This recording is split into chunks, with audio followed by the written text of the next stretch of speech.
Welcome, everybody, anyone who's watching, namely us, future us. But welcome back to Ridding the Rot. This episode, Unraveling. Episodes, I say. But I last time in Ridding the Rot, our Shadows End discovered some secrets that had to do with the household itself, Raoden's household itself. They discovered some secrets of the household staff itself, namely being well, actually, here, let's go with the written description that I already gave to our group chat there. But let's see. Okay. Yeah. So last session, our players waited for Trigg to wake while the festival continued unabated. And after Raoden saw answers to the attack on his household, he delegates that to the players here. Now, you guys were able to discover that Corin was one of these betrayers, the cook. And the cook had basically knocked over the ward, had basically destroyed the ward that Raoden has, one of 5 that protect the household from different things. This specific one against the magic of conjuration, specifically to avoid the magical conjuration flowing in and out of the household. So this conjuration is specifically to block teleportation. I don't know if that was clarified last session, but this kind of it's to block teleportation, is to block things like plane shift, anything that could put someone who shouldn't belong in his household, anything to block anyone trying to get in or anyone trying to leave without his say so. So you kind of have to go through him to use magic in and out of the estate's wards. But though that had been broken during this time, so this had been broken during the week leading up to the party itself. To which, when he was initially attacked by a magical water djinn, a Mareed, previously, that had happened without any problem with the wards. He thought it must have been a problem with the wards, since someone who didn't belong to his household wouldn't have been able to go up without alerting him. However, something traveling hidden within a magical vessel of sorts would have been able to get past without alerting those wards. So the assumption, based on what Konari discovered, Zule seeking out that a vessel that carried Raon, this magical, assuming you guys making those connections, Raon being this magical djinn, this water djinn, that vessel must have... We're a lot smarter than we actually are. Well, the connection of Raon being the water djinn had been made by Isabel already. So I was just reiterating that for Nathan, namely. But Raon, the water djinn, must have been carried up through this vessel. And a vessel like this wouldn't have alerted the wards because she in essence didn't really exist until the vessel was opened. Question, DM. Yes. But in order for the vessel to be carried and not to alert, somebody who was part of Raoden's household would have had to carry it in here. Yes, exactly. In the first place. Okay. Exactly. So someone that the wards would have been A-okay with would have brought it up with them. Mm-hmm. So that is still a hanging question. However, perhaps I would say you guys probably discussed this amongst yourselves with Raoden when he had brought you to the office and you guys had been discussing the questions he offered you and whatnot. I would say he doesn't know for sure if there's purpose seeking out more from it. There could be, and he's a paranoid guy, so you see him like planning to do so on his own anyway. However, he'll say that there's the possibility of someone secretly having been given this item, and maybe, but he wouldn't bank on that either. So never mind. There's different possibilities. Perhaps someone was unknowing when they got this thing. Perhaps someone was knowing when they got this thing. He couldn't say whether or not someone had to have done this knowingly, rather. So that's kind of the hanging question that's there. Anyway, so that's one of the things you guys discovered last time, and at the behest of Vamah's High Princess. So Vamah, we've already seen, had been the initial attack. Basically, Zimmet had found a handkerchief that was left at the scene of the crime, so to speak. So that's another factor. This handkerchief was brought up by someone or left there somehow. And let's see. The tangled threads that you guys are discovering and unraveling, you guys learn that the Greccos are involved as well. So Diana has been working with this High Princess. You guys would learn from Raoden through this conversation. Her name's Lunette Verdun. So the Verdun family are the High Prince family within Vamah. They are in power there. And Princess Zule, this young princess, one of 3 of the Ruthan family, a different provincial high prince family, that she had sneaked inside of Raoden's manor, where Konari found her, having tried to hide within a room containing the Well of Abyss, and she had been sent there by Diana. Konari discovers by reading her mind, all these things. She had been sent there by Diana to retrieve the vessel that Raoden belongs to, so to speak. And questions still hang in the balance as Mnemo and Zhen Yin's fate hangs by a thread. Not to mention Konari having discovered a thread of fate in the in Raoden's reliquary. And yeah. So you guys find this thread of fate, Konari, and tie in the lantern hanging next to your ear here. She's the one who kind of whispers this to you, that item is something she would not have expected to see here, especially in the mortal realm. So as we begin here, Zimmet, Konari, or like all of you guys, oh crap, you guys open the door to the reliquary here, and Zimmet, having known about the traps and whatnot, had been able to disarm them, I believe. Mostly. Yeah, we had circumvented them mostly, and Karhale got hit by one. Zimmet, right. Weird. That Zimmet had technically failed on, but Flavored didn't care to actually get out of the way for you in this moment. And but you guys are good. You guys see the different items in the reliquary here that Raoden has put aside, being that this is a cursed protection chamber. So all of the items here are under the assumption that there is some danger to their use. But perhaps that doesn't matter.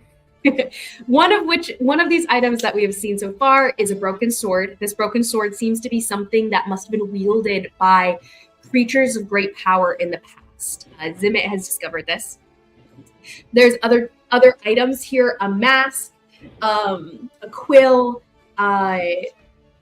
necklaces, multiple magical scrolls, and let's see, other things, multiple different items that are here. Is there anything you guys would be interested in looking at or looking into further? Konari, I believe the thread was of interest to you. You guys do see this small spool.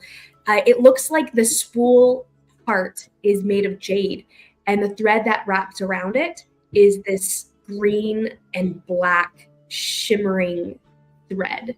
It seems less physical, similar to how Tai seems to be less physically there. It's almost like she's a play of light and somewhat has a form, like you could touch her, but it's more of a tingling feeling than it is touching something that has matter and mass. Is she with us, by the way? Yeah, she's hanging in a lantern by Konari's side. Oh, yeah. She goes, "But why would he have that here? Why? How? How? I thought all of the thread was destroyed. Or at least only the Kori and Adar would have it. Whatever they were able to rescue." I don't know. Raoden's always been really interested in the Kori and things to do with them. Do you want that thread? I mean, he wouldn't know how to use it, right? I mean... Yeah, can you use that thread? I don't really know. You weren't a Fate Weaver, though, right? You were a Dream Weaver. No, I wasn't a Fate Weaver, no, but... I mean, all threads are the same, right? We could all... She's almost freaking out. Like, this is just a really cool thing for her to see. Yeah. That is something Nemo would say. Right? I know. Well, she's kind of like, it's probably the last thread of my people, the last fate threads that we would have. Konari, you could trade that. Trade it? You could trade that to Quay. Quay would take that in exchange for my absolvement of all crimes. You could be allowed back under no threat, possibly. I don't know. Whoa, Ty. I don't want to go back. I want them to stop hunting for you. There's a difference. Right. But what... I mean, I guess if you want to go back, we can talk about that. You remember it more than me. I don't. I just... you know, they're my people, and... Right. Yeah, totally. What exactly could he do with this thread? I think, if he can change fate, that seemed a little bit nerve-wracking to give to someone like him, right? Well, I was never trained in it, so I don't know the full use, but I know you can change whether people were meant to live or people were meant to die. It's the thread used by the gods. And she just kind of stares. So not all thread is the same. This doesn't do dreams. No. Okay. Dream thread. It's a little bit different. You can make things, but they're not really there. Like me in your world, or like it's similar to, I guess, the magic infused in illusory magic in your world. It's stuff that you create, but it doesn't really have form unless you use reality, and then it has form. But I was never trained in that one either. Okay. I know how to wield dreams. I can weave them. I haven't done it for a long time, but maybe he has more. This isn't his only room where he keeps things, right? I don't know. Simit, you're the one who seems to poke around. You find anything else? I found this room. All right. Well, listen, Ty, you want the thread. I mean, I'll give it to you, but I do worry about just handing it over to Quay. I don't know. I think we should sit on that for a minute. Of course. I could learn what you can do with it first, too. I could. I don't have a loom. Oh, no. Oh, you need a loom.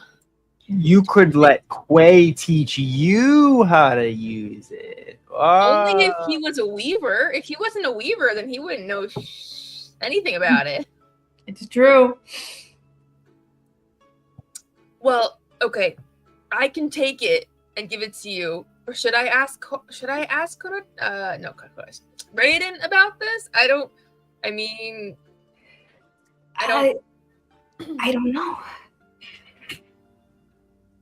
I mean, listen, I don't mind pissing him off a little bit, but at the same time, I don't want to make an enemy of like our one big ally. I'll get it to you either way, Ty, But if he can give it to us, that would probably be simpler. She seems all of her threads seem to shiver and then like spread out a little bit and then recoil tightly as she kind of leans in to the edge of the lantern, and the lantern swings a little bit forward in the direction of the thread that's sitting on one of these shelves in the reliquary here. And as she leans forward, I mean, do you think, Konari, he would tell you? He seems so tight with all of his words. He never shares more than he wants to. He hasn't told us about this, even though he knows I'm with you. But he actually... You're not wrong. He seems to only tell you guys things when you find the things. He won't tell you about them, and he won't volunteer it. Right. Well, he does owe me a question, but I see what you're saying, though. I could just take it and ask for forgiveness later.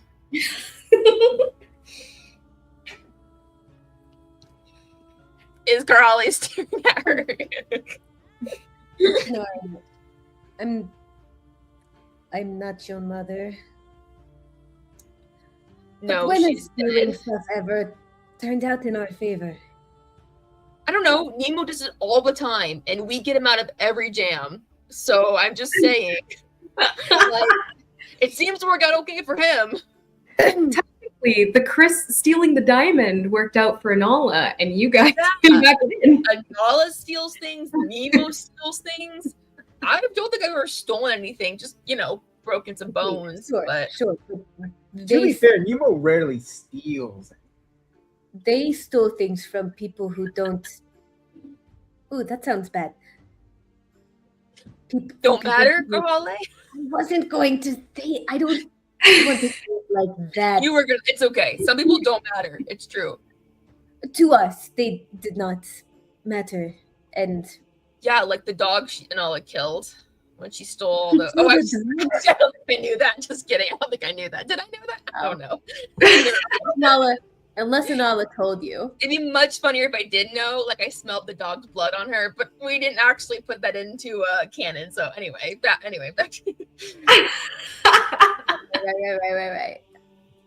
Right. You're right, I guess. But it's yarn, thread, whatever the difference, for tie.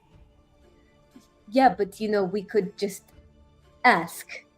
Yeah, and if he said no, then we can never find this place again because he'll probably magic this room into a different place.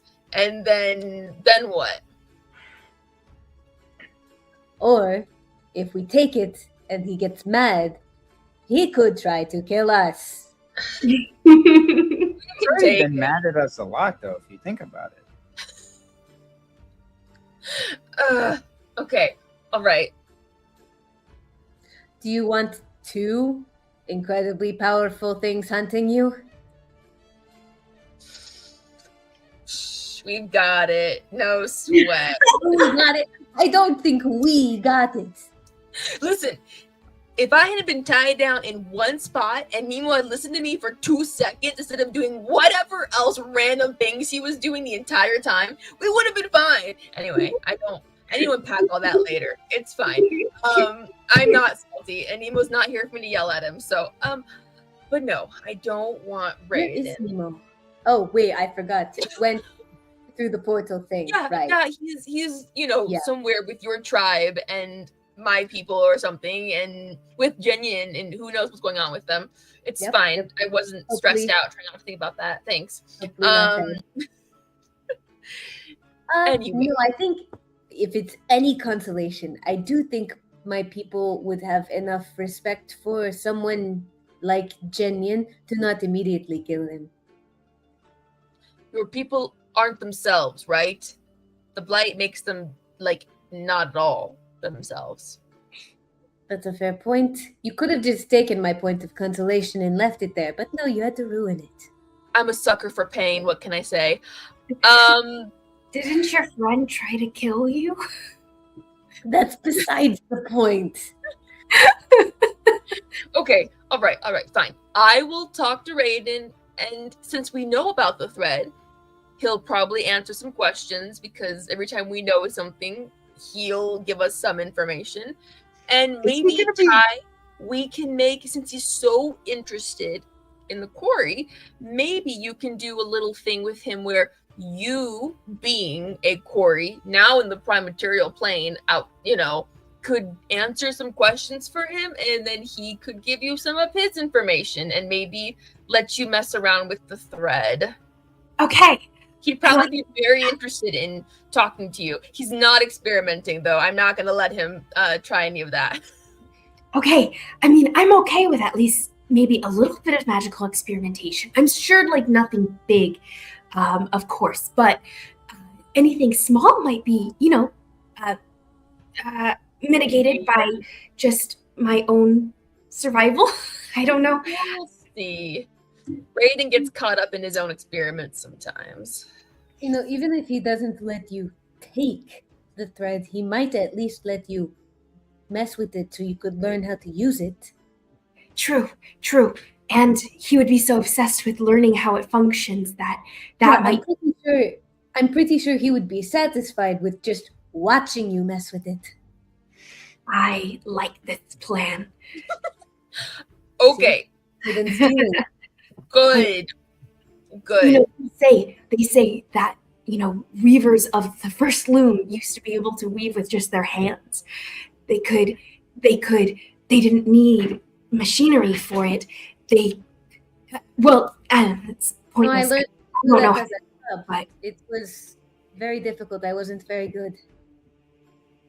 yeah, I wasn't the most talented of Dreamweavers, so I doubt I could figure that out myself. You But you got the loops on your fingers and then you twist them over. That thing? Yes, like that.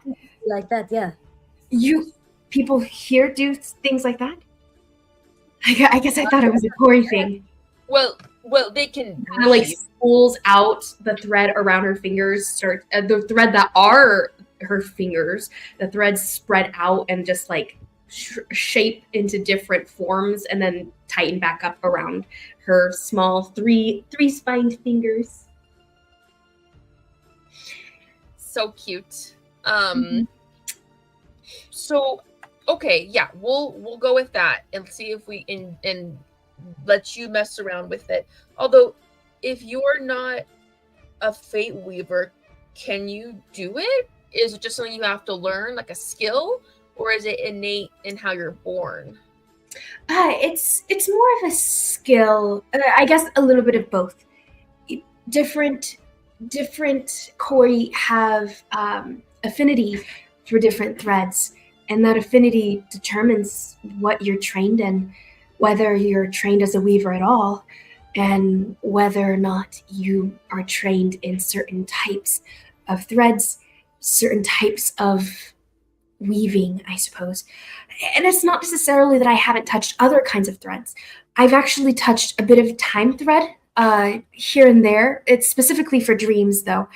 You know how dreams can sometimes feel like you've lived a whole lifetime, but then you wake up, you actually did live a whole lifetime. I mean, not in reality now, because the Corey no longer do that, but back in the day, you could live an entirely different life in your dreams and then wake up seconds, hours later, and nothing changed. You have to use dream thread for that, mixed with time, and the possibilities are limitless. But I never really messed with it. I never learned fate. It's not really part of dream weaving. So you can time travel? Not necessarily, but you could mess with time if you had the threads to do so, and the loom. No one tells Nemo about this. You got this? No one. Shy specifically at you. Technically, like it would be a good thing because if she can rewind time, then we could just save Zhen Yin and Mnemo from going inside the portal before it happened. It's true. That could be a possibility. The less time involved, the easier the adjustment would be. Or we could just teach Nemo to make better decisions. That too. Whoa, Karhale. We're talking about reality, not dreams. So let's keep that straight, okay? Yes. All right, okay. Let's talk to Raoden. I guess maybe tonight. How long is this festival going on? The festival, so currently it is evening, deep into the night. So it's probably coming into what, maybe 1 a.m., 2 a.m. at this point? Probably later, actually, coming on the witching hour. Yeah, the witching hour is coming upon y'all. So Zimmet had been kind of going through Raoden's secret rooms back when it was like midnight, coming on to 1 a.m. to 2 a.m. And when he went to find you guys, it was after that. So it is currently 3 or 4 for you guys. Yes, some sleep would definitely be in order. Trigg has still not woken up as far as Karhale knows, although you did step away. And then Where is Trigg right now? I just saw that. Who? Where is Trigg right now? He's in the makeshift apothecary healer's room that Raoden has. He's still in the... Yeah, okay. An unfunctional healer's room. Yeah. And sorry, how long does the festival lasts through tomorrow, or how long? Actually, through tomorrow. Mm-hmm. That was the previous plan. Should get some sleep. Then is what we should probably do. Because it's been a day. That would be nice. Mm-hmm.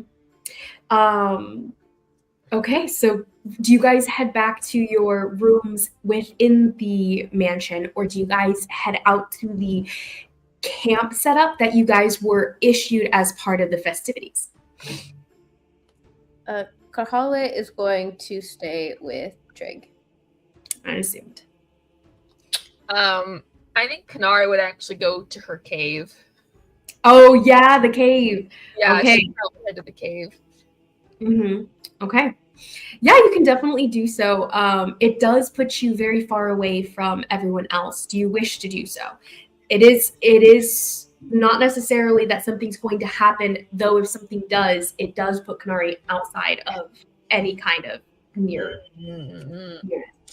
All right, probably not. She'll go stay outside, but I don't know, a bit isolated, tucked in a corner or something. I don't know, not open on the open. Mm-hmm. I will have his birds make a little like bird nest for Konari, and then like a little baby bird nest for Ty next to it. You have a flock of birds that just bring twigs, random fauna, random pieces of lint, random pieces of leaves, dried everything, until you have a big pile of stuff that has not been woven into anything forming a nest yet. The birds kind of settle around waiting to see if it would be necessary as they kind of observe your larger body, and they start hopping to work, but you can see that it'll take a long time for them to be able to form it into anything stable.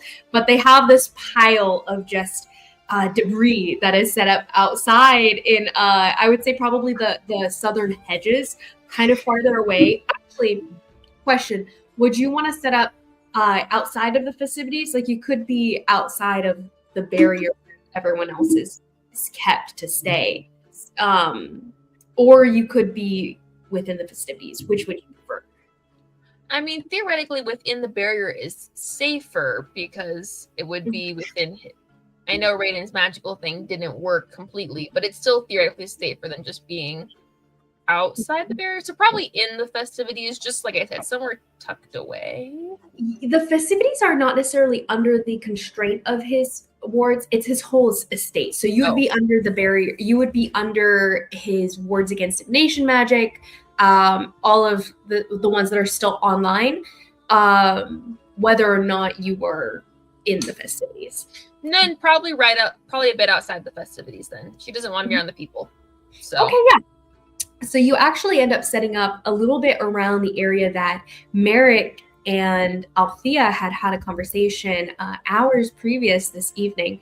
You sit down next to what looks to be almost like a spilled patch. You can smell it, a spilled patch of ale on the floor, on the grass here. But it means nothing to you. You just think some random party goers had dropped some of their drink passing by. And you sit down in a little tucked away corner, hidden as well as you can, as the birds end up finding you, and all of them soaring down with just things that they'll just drop and then keep flying and then drop and keep flying. And you slowly have a pile of debris piled up around you in confusion as you're laying down.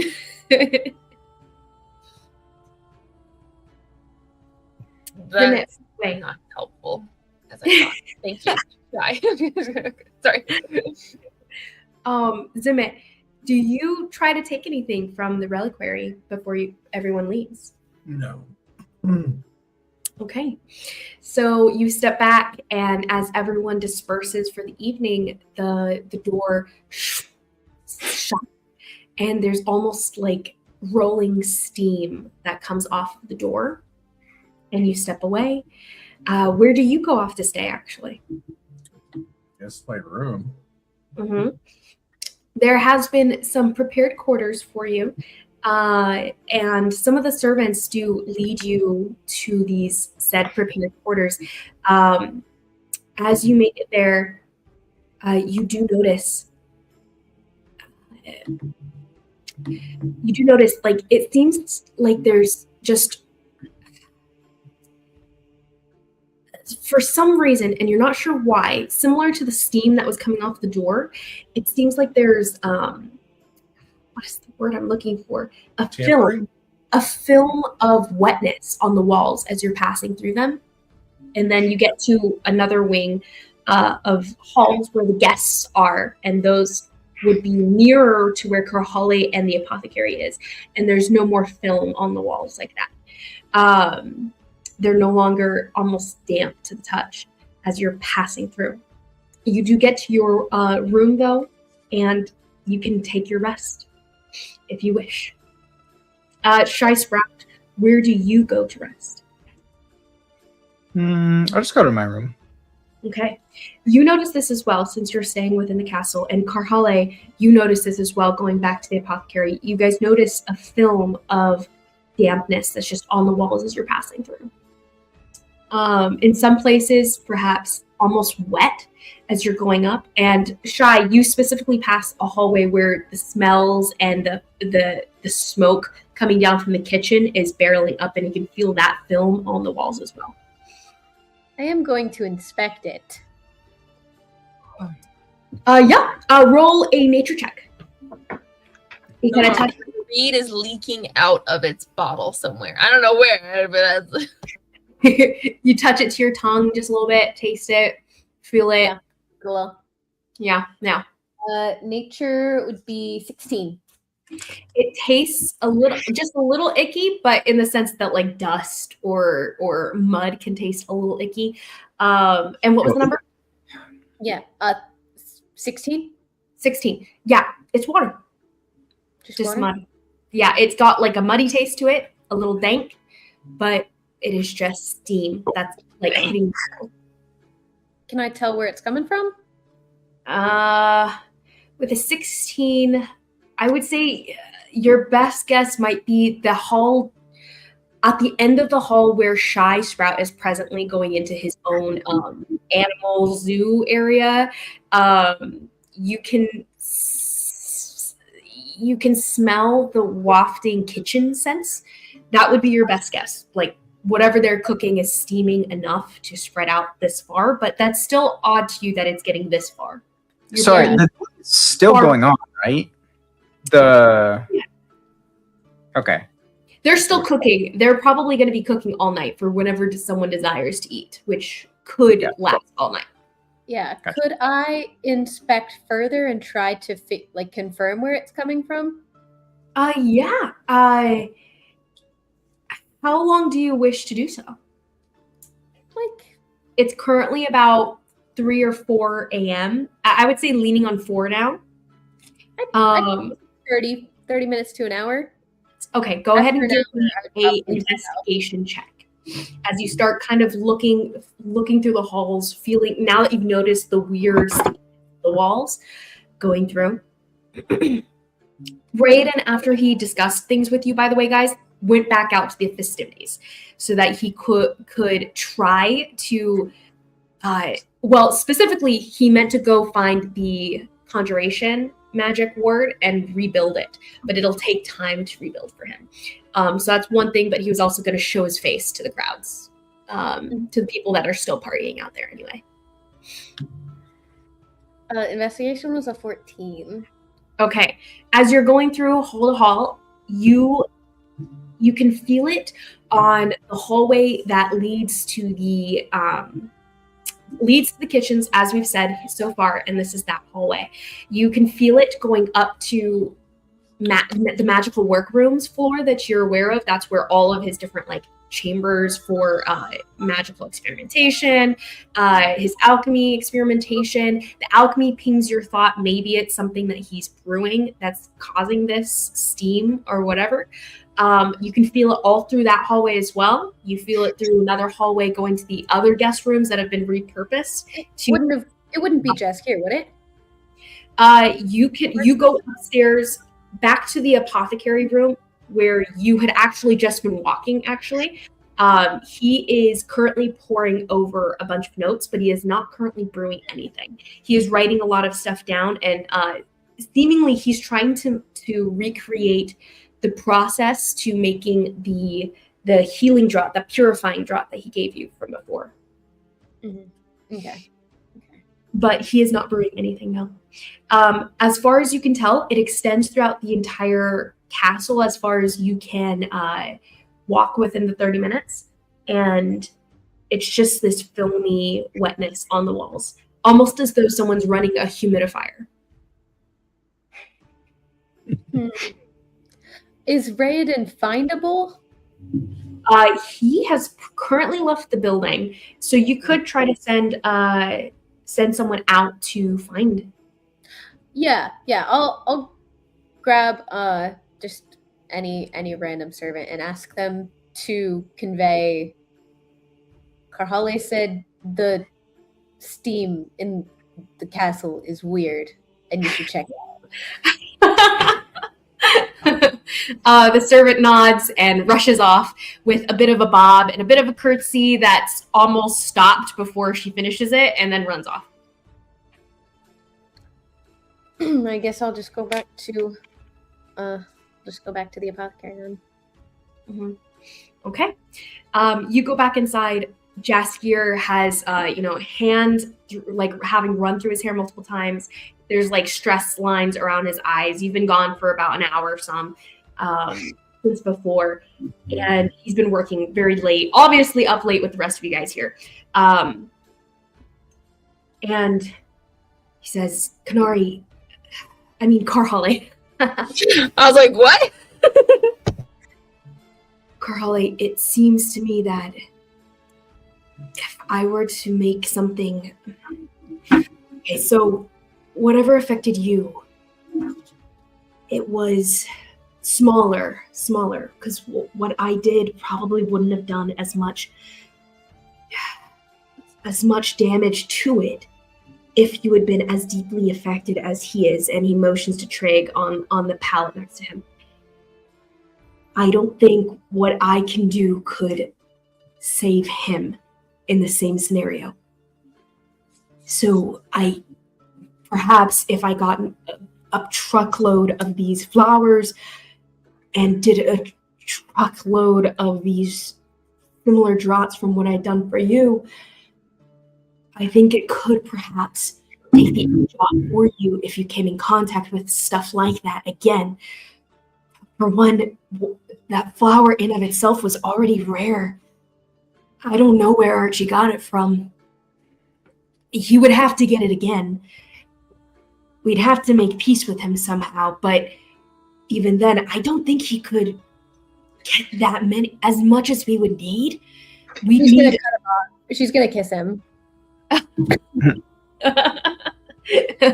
he kind of like confusedly kisses back, but then he breaks away. Wait. I'm focusing right now. I'm distractions don't help the math. Sleep. You need to get some sleep. Okay. Yeah, but what if this isn't a one-time thing? What if it happens again? What if you come in contact again? What if you're infected just like he is? Whatever he was doing, it was infecting you guys slowly every time he touched you. You could see it in you guys. I don't know if it took for all of you. We need to check on all of you, actually. Whatever is happening, Kishandin, it will be there in the morning. As I've discovered, the problems don't go away overnight. So you should get some rest. And we can get back to it in the morning. All right. We'll figure it out. But the math says at least 742 of these flowers. If I'm going to make... Well, we'll see. And he lays down next to you. On a very tight pallet that's the healer's pallet within the room. She's not like actually sleeping. She's watching. Watching Trigg. Okay. He lays down, questions you for a bit, but he lets you stay up because he understands. And eventually you can hear his breathing even out until you're alone in the room with your childhood friend. Trigg is sitting there unmoving, but his breathing is coming easily. His pulse is at an average rate for his kind. He seems healthy, just sleeping. I think she'll just fall asleep there with a hand on his pulse. Mm-hmm. Beautiful. As you fall asleep, Zimmet, you dream of the dark pooling next to the body of Trigg as you were drawing out of him and it was inking down on the ground next to him.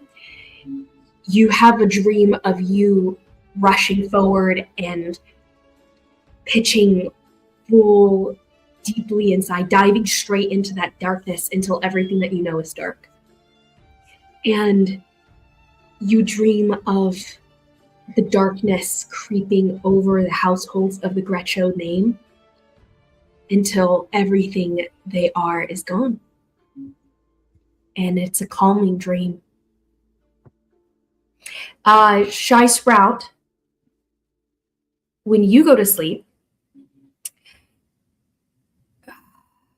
question, actually, Nathan, I'm going to text you something really quick. Oh boy, you're in trouble.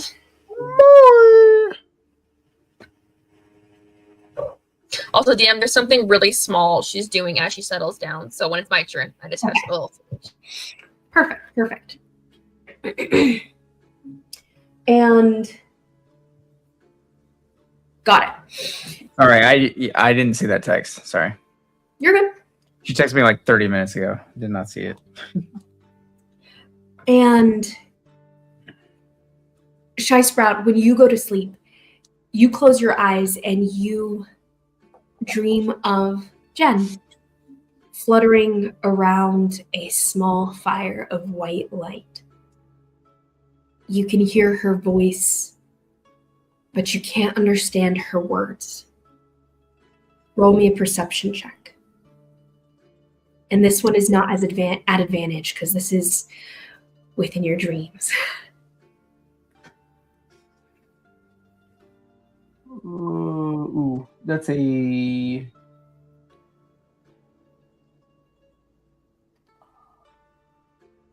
That's a 14 or 15.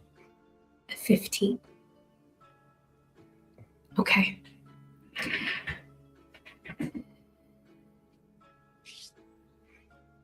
You can hear small words from her as she's fluttering around this flame of white light you recognize as the one you drank in previously. You can hear her saying, Shy, you can use this. You just have to learn how. Maybe I can figure it out for you. I'll try. And she gets close enough to touch it for a moment, reaching out towards it, her tiny little purple hands. And then you don't see any more. Konari, as you bed down, what would you like to do before you go to sleep? Yes. Konari pulled out her little sending stone from her bag, and she kind of, passes her hand over it, and she will just say, Zhen Yin, I know you're trying to protect me, but for my sanity, get Nemo and get out of there. I can't lose you again. And that's what she says in the little stone, clutching in the darkness. As she tries to go to sleep. As you're clutching it, and you activate it, you run your thumb over the rune that normally glows warmly, Oh no. and you can feel it activating. Instead, it doesn't glow at all, and you feel no warmth as the stone stays cold. It is unused, as the person you're trying to contact is from beyond the stone's reach. Or at least it does for a whole minute as you're holding it, and that thought aches within you. But then you feel it warm under your touch.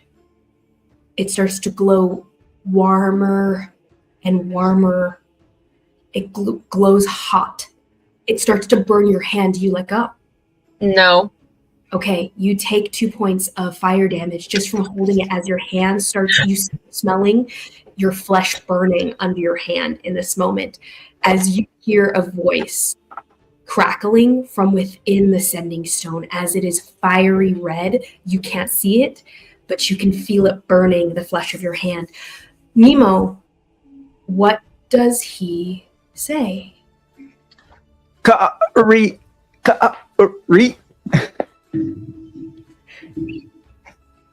I can't. That's going to be too hard to do. What? It's Nemo's crackling. voice? You can only hear every other word that he's saying. Lots Zhen Yin. They are this is so hard to do in real time. I told you to have it written out, Nathan. But then I would just have to mute myself. That's no fun. No, you would cut out the words as you would redact them for yourself. Anyway. Okay. Yeah. Okay. Konari, we are here in the middle of darkness. Your father here. Lots of Zhen Yins in center. We're safe for long.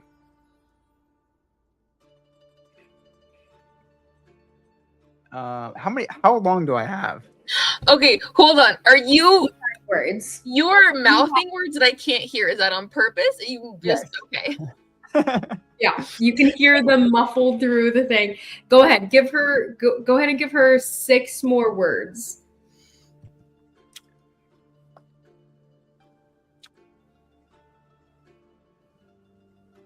Following up the staircase now.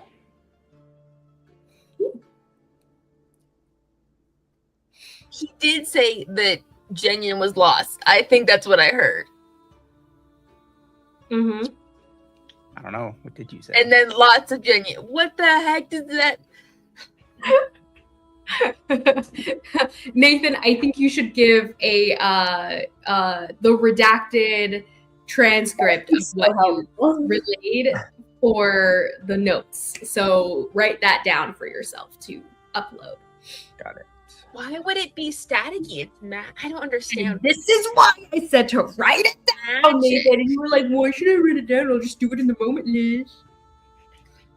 Nathan, I'm going to kill Nemo, and I won't feel bad about it. I just want you to be prepared mentally for that to happen. So, no. Be prepared.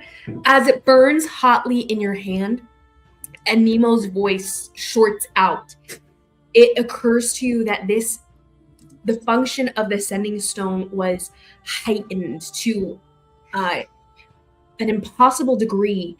And in so doing, the stone itself cracks and breaks in your hands, crumbles in your hands. Okay, well, I'll have to get a new one now. Nemo. Okay, that's fine. Yeah, all right. Actually, I will say, Nemo. Go ahead, Nathan. Roll for Nemo and roll a charisma.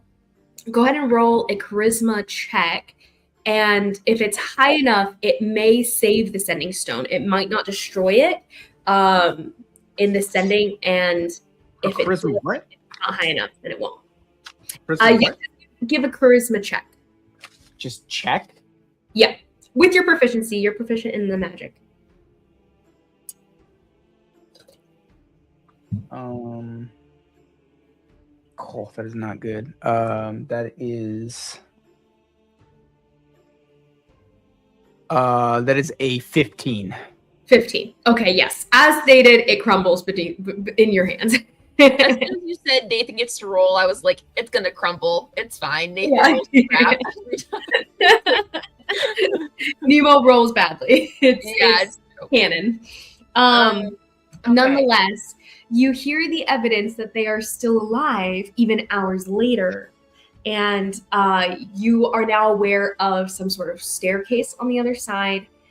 And Nathan will have to upload the notes of the things he would have redacted through there. Would have given heavily redacted. Yeah. Okay. I sent it in the private chat. Let me know if there's anything I missed outright. I think that those were the couple main ideas. Okay. But You definitely said Zhen Yin was lost. If you didn't mean to say that, that's one thing, but you did say that. So, Nathan, did you send it to me in Shy's Secrets? Because it didn't come. No, it's in the private chat here. Oh, this private chat. Okay.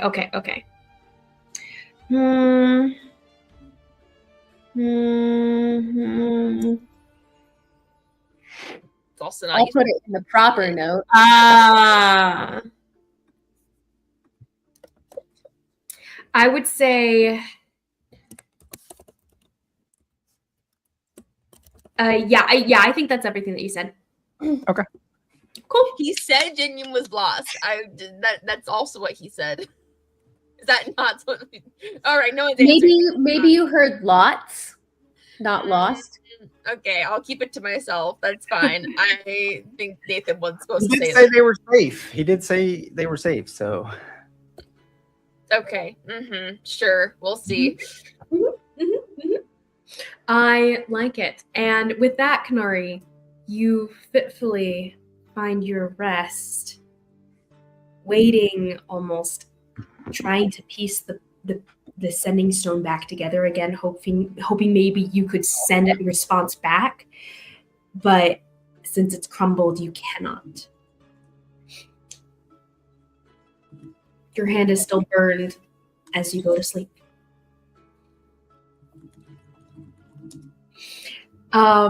Miss Konari, for the first time, you dream.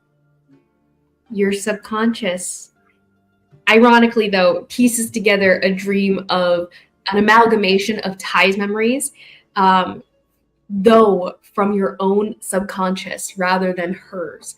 So you see different bits and pieces of people screaming, tiny dream-like entities screaming at each other in the distance. Then you see moments of thread-like hands weaving threads in front of them as she's trained. You see different moments of her life. You see the pyramids of Adar, the two-faced statues in Corin's memories, and you see just so many different moments until you see yourself looking at yourself through her eyes, but an imagined form of yourself, because you don't even really have an image in your mind for you, but you know that's who you're looking at as she's looking up at you, and she is no longer with it. And with that, everyone is able to take a long rest. You are all successful in doing so. Shy Sprout, you're woken up by the tweeting of small birds left there by Shannon, who is supposed to be taking care of them, but she left them in your little zoo repository here to be babysat by, I suppose, the other animals. She went down to help with the festivities and whatnot. Mm-hmm. You are woken to those little birds, your owls, all the animals just crawling on top of you. It's a very calm awakening, if chaotic. Konari, you are woken up by just the crunch of grass as people are moving about nearby, and it just freaks you into awakening enough that you are thrown. Karhale, you wake to a pulse that is unchanged, and Trigg is still asleep. Though he still seems healthy, his body in good order. Jaskier does a double check medicine run through, and he says the same thing. He doesn't know why he's still sleeping. Perhaps his body just needs it. And Jaskier returns to his work as you return to yours. Zimmet, when you wake up, you feel a change in the air, and you call your book to your hand, and there is no name written within.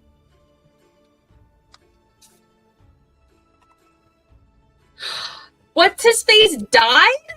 No. And him following a criminal to a criminal's embrace, in essence. Following a low-key criminal to a high-key criminal. What did you expect? Who did we all saw that one coming. Who do we have him follow? Zule? Whatever. Zule, yeah.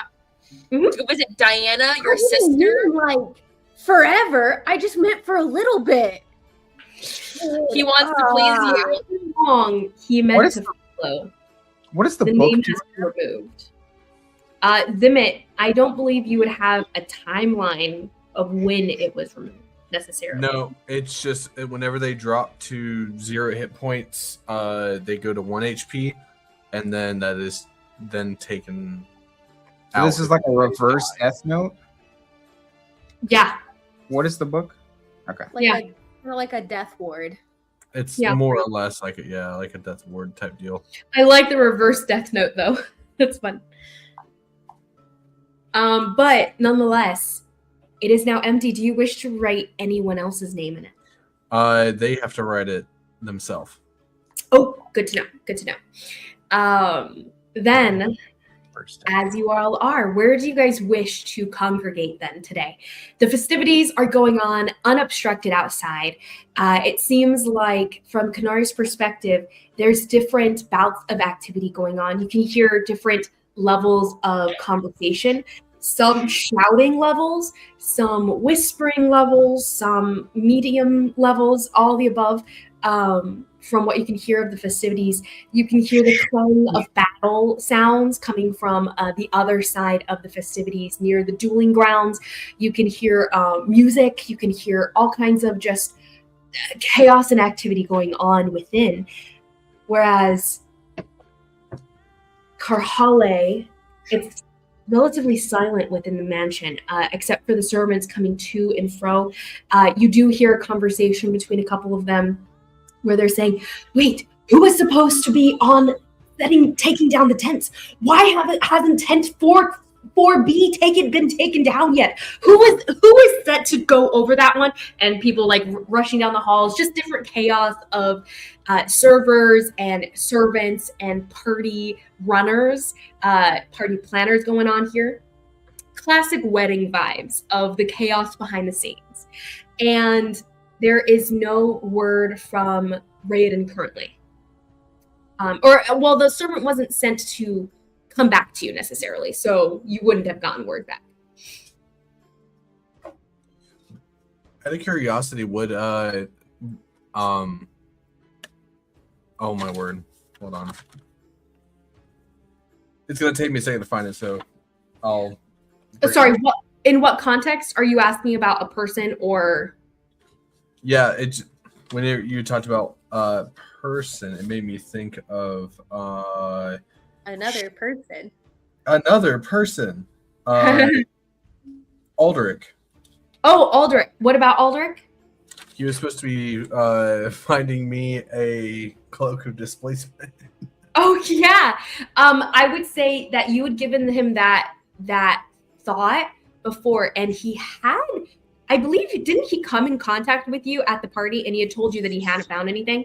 It was during the week leading up to it. Mm-hmm. But I didn't know if he gotten back to you yet. Yeah. Okay, yeah, you can definitely go find him. Do you wish to go find him? Sure. Cool. Oof. Okay, so go ahead and roll me a perception check as you go down into the festivities. Anyone else going down into the festivities around now in the morning as you're waking up? It is a little bit late in the day, as a full 6 hours, 7 hours would have taken you guys to pretty much afternoon, actually. It's after. Well, you guys stayed up until like 4 and then went to sleep. So if you guys wanted a full rest, it's going to be at least 10, 11.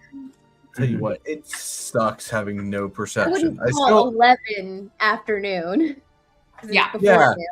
11 is afternoon. I called anywhere from 11 to 1 p.m. afternoon time. Yep, Me. exactly. If I say someone like me at noon, then that means 12. Like I like to go 11 out is at before noon, though. If So it's afternoon. still early enough for second breakfast, then it's not. 11 a.m. I wouldn't call morning. That's still afternoon to me. You know, like morning is 7 a.m., 6 a.m., 8 a.m. No. Before noon. 11 is This is- before noon. yeah, and literally. Close to two. Sure. Three votes to Afternoon. two. We're trying to be very clear, but if I'm talking about the range of time around that, that's afternoon. Afternoon implies It doesn't matter that much. afternoon. It's 11 a.m., give or take. Everyone's waking up at different times. Konari probably woke up right at the 6 hour mark, so she's up at 10. No, Your I would say bird nest is finished, later, but Konari. you're up at like 10:15. Everyone else is waking up at this like range of 10:30 to 45 to 11. Is Konari's bird nest finished by then? Yeah, Konari, you have a nicely formed bird's nest around you, the majority of which has been woven in a very pokey manner. It is not comfortable to sleep on, but it is rather comforting that you have this protective like almost like a blanket, I guess, like a bedding setup. A nook. Gingerly picks herself up like, this is really weird. Okay. Mm-hmm. You briefly remember yourself being woken in the night by pecking birds, getting a little too close to your skin here and there, and your hand hurts as you push against the ground. Yeah, it does. Mm-hmm. But you actually do sense Zimit. You can smell him actually walking out of the castle here, moving down into the festivities. Zimit, what is your perception roll for finding Aldrin? You're muted. Muted. It was a 13. I'm just sad because every time I look down at my perception, it's a -1. So it makes me sad. He's not trying to hide from you. Eventually, you'll find him. It just you're just ambling around, not finding him for a good while. So I'd say it's probably like an hour. Probably afternoon at this point. Yeah, it's probably afternoon. Once you get to him. When you actually do find him. But you're ambling about. Roll me a perception check as you do so. Carvalho, are you moving downwards? Shy Sprout, are you guys moving outwards as well? I will. Oh, I'll go find what's it called, Carhale and my cousin, and then I'll hang out with them for a minute. Okay, so you go find your cousin and hang out with him for a minute. Which cousin are we referring to?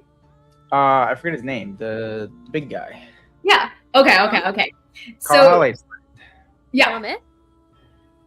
Huh? Wait, which one?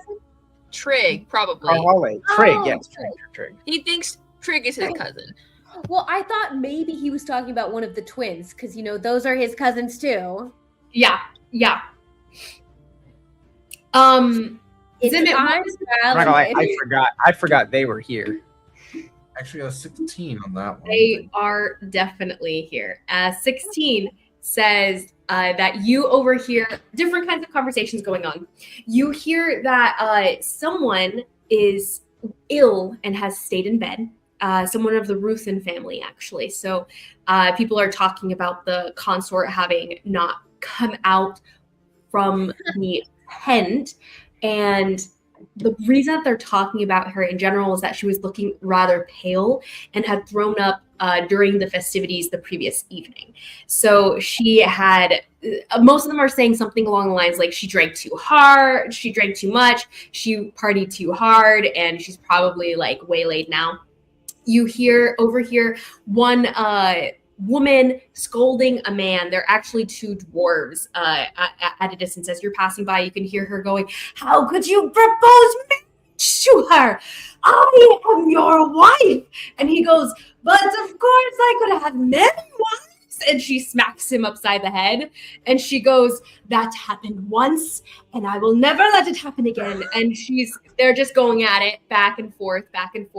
And he looks at you with pleading eyes as though you're a stranger. He's like, "Give me an excuse to get out of this conversation. Give me an excuse to get out of this conversation, please." He gives you big eyes. Do you respond to the big eyes as you're walking past? Big eyes, big anime eyes.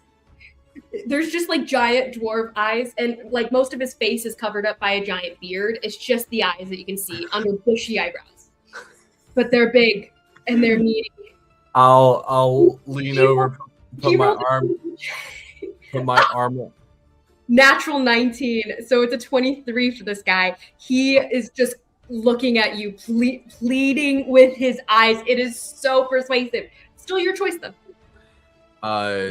Oh, if he's very, very persuasive, then I put my arm around him and I'm like, "Now, it's none of my business, but isn't the man supposed to be able to think what he wants to think? Like,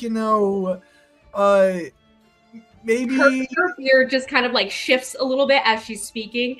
She's speaking and spits as she's speaking. Not spitting at you, just very passionate speech here. "Oh, of course, who are you? You don't even know him. Step back. Did you ask him to marry you too?" And he goes, "Of course not, honey. Just a drinking buddy from last night, He's looking a little worse for wear." And he goes, "But of course I pressing business. He would like to buy some crystals from us, you see. Business deals, man. Business deals, man. Business. And man, she just turns to you and kind of glares. So your business with him, what is it? Tell me. He shares all business with me anyway, and I have to give this A-OK on anything he tries to sign. Oh, you humans always trying to swindle him. Unless he's trying to swindle me right now. Dang it, my mic is muted. No, I'm not trying to swindle, all right? Me and him have been buddies for a little while, and I'm a connoisseur in the drinks and the ale and all those types of things. I know you dwarven people love it because you're a little short tempered. No pun intended. But trust me, I have. That's racist. But here, let me show you. And he pulls out a shot of the butterfly. Stop. Of the shot of the dream maker. Stop. Wait, that was the nice You stuff, about to wasn't use it? that on this? Both It says are one weird. shot. I swear, if you give it to him, no. There's so No. Not Is to it- him. Not to him. To Dream her. Oh my gosh. Are you kidding? You're saying you are selling this to my husband's people? To all No, no. people? I only show my wares, my inventory. I don't. What a I don't It's merely. only I the man himself up in the high castle that does this kind of stuff. here, like, just smell it. And the husband actually he leans over and she smacks him along the shoulder just to knock him back. She goes, "You don't deserve this, even if he were giving it to us." Now, who said anything about giving? That's not how good business is done. Good business is about giving samples. Good business may be about giving samples, but it's also about the thing. If there's no exchange of goods, and is it really a business? It's more like giving to charity, and I don't think you dwarves are charity. The dwarf under your arm, he starts laughing, like just full belly laugh. He's shaking, you're shaking along with him as he's laughing. And she just kind of glares and she starts to laugh along with you. Everyone's laughing at something that's not funny to you for a good chunk of time here until finally he calms down, pats his stomach. All right. And he goes, "What do you say, Mayan? What do you say? How about we give him some rock?" And she goes, "That seems rather too much for some small bit of drink like this." Oh, And this will knock your socks off. but it's not worth one of our wraps. Sorry, I think This? How about this? You give it a shot. Pun intended. And if it lives up to your expectation, you double it. If not, I'll give it to you for free for just this once. double it, he says. Roll persuasion check. As they're laughing What at are they offering in exchange for it? I didn't they're offering a wrath, but I don't A think rack? you would- What's roll a a rack? wisdom check. A rack. a I'm rack? still not understanding what they're offering. her rack. You guys do I'm so confused, DM. as in fury, anger, wrath, but you are not as far as now aware of what that would imply. Zimit, what is your role? Oh, I thought I was rolling for history. Yes, Was it not? history or nature. Either one would work in this. History, I got a 16. 16. Okay, yeah, you're passively familiar with the crystals, the wrath crystals. They're basically these blood red crystals that can be used to create adrenaline infused powerful skills. They heighten things like bibliobaka. They heighten they're partially used in the potion for bibliobaka and used in other potions like strength potions in essence. So like the potion of hill giant strength, stuff like that. It's used in all kinds of things, but it's almost crystallized anger and fury. You can only find it within one location, as far as you know. Takes one shot of it a day. Toral province, which is a dwarven province. Okay. Well, it's on the border, actually. The border, and it's shared with Rowan, the Goliath province. So they are both kind of involved in the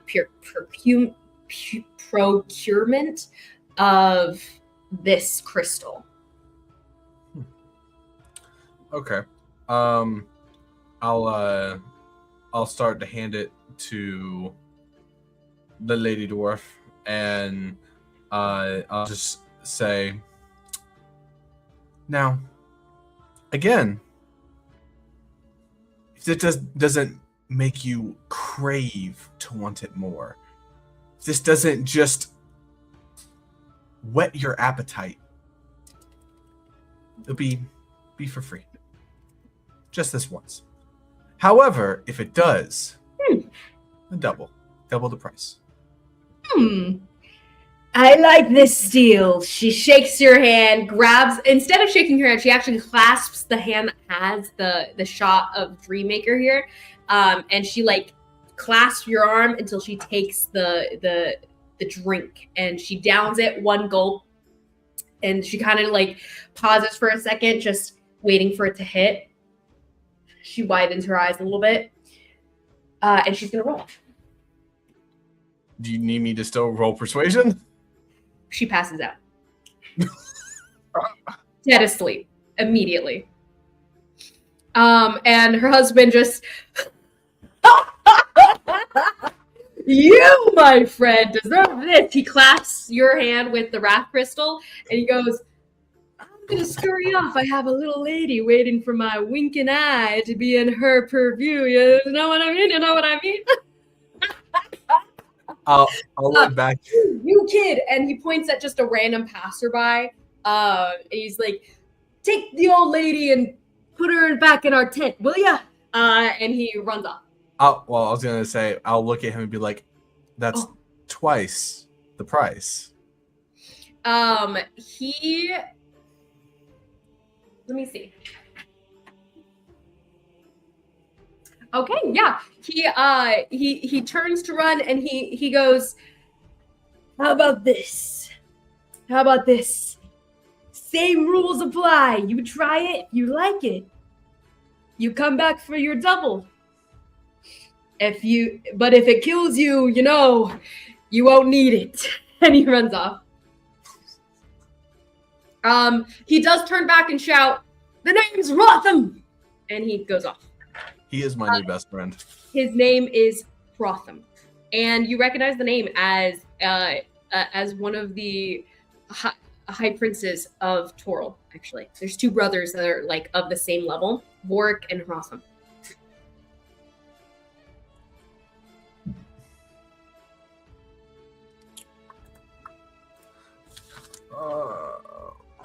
And you have, now that you have experienced this situation between them, you have heard of him as being a big womanizer, has 4 different wives in different provinces, and aside from his true love, which is the woman that you encountered, Mayon Chulvuk.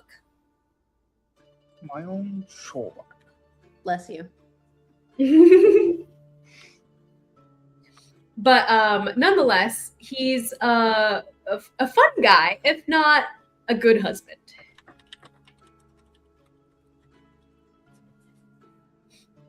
You now have a wrath crystal, though you know not how to use it in this moment.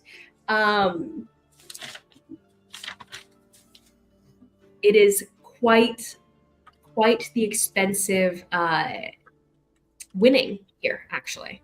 You know it's something that's worth a lot of money. Worthy trade-off. Yeah. You would say this is probably worth about 1,000 gold, the piece that's in your hand. Sorry, say that one more time. It's worth about 1,000 gold, so you could trade it off for something around that amount. And it ranges in price tag the further away you get from Tor. So in Tal, it would be worth something like 4,000 gold. Oh my word. Just one of these, because you would basically scratch shavings off for each potion that you're doing. So one crystal will last you for a while. Oh my gosh. For potions, you say? For potions, we say. Yes, ma'am. But nonetheless, you're moving about and continuing as you're looking for Aldrich, but are not finding him. You see a small wolf, not small wolf, what am I saying? A large, fiery-looking wolf rushing through the crowd and knocking against different booths as she's running. And you see a small, normal-looking wolf, not fiery, just a normal wolf. People screaming as they like push away from the animals that are just rushing between them. A normal-looking wolf that's chasing after her, almost playfully nipping at the tail.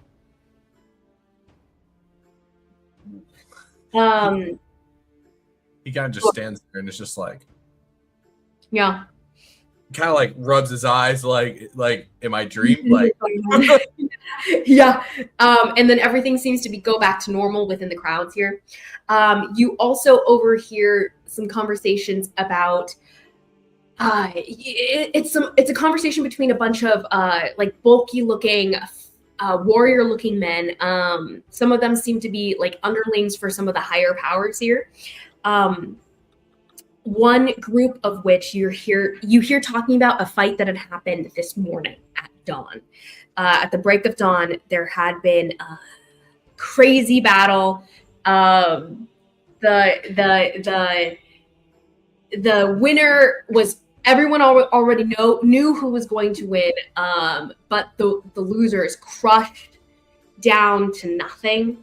And you specifically hear the phrase, and that's what happens to runaways. I was going to check on them this morning. I told them not to do it, and it's... Oh, I'm fine. The twins? Yeah. I told them not to go after Thavanath. But it was a heck of a duel, though. Heck of a duel. But honestly, anyone going up against those monsters really could not understand. How is Raoden even in charge? And they're just trading random snide talk. But basically that everyone knew Thavanath and his wife was going to crush anyone that went against them. in themselves. Probably later that night. But yes, as you're going about, eventually you do find Aldrich.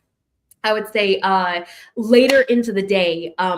But before then, Karhale, Konari, and Shai, what are you guys doing about the festivities here? Well, I was going to look for the twins. I see how this is going to go. Yes. Great. Lovely. So on that note, before we get there then, Konari, what do you wish to be doing? Shai, what do you wish to be doing as you guys go through the party? So I was going to... Mm-hmm. I was going to go find Trigg.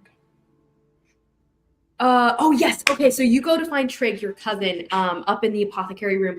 You see Jaskier hard at work pouring over a bunch of pages of papers, and he goes, looks up, immediately sees you. Shy Sprout, what's your body mass? How heavy are you? I need to calculate just how much I'm going to need per flower for the serum for each of your sakes. Well, Body mass, come on. the only one that's picked me up could pick up like several thousand pounds, so maybe like around that. I don't know. 1,000 pounds. He walks over to you and like grabs at like your arm, lifts it, and he's like, oh, that's why you don't really need to be using weapons. You are a weapon. Jess, I can't lift him.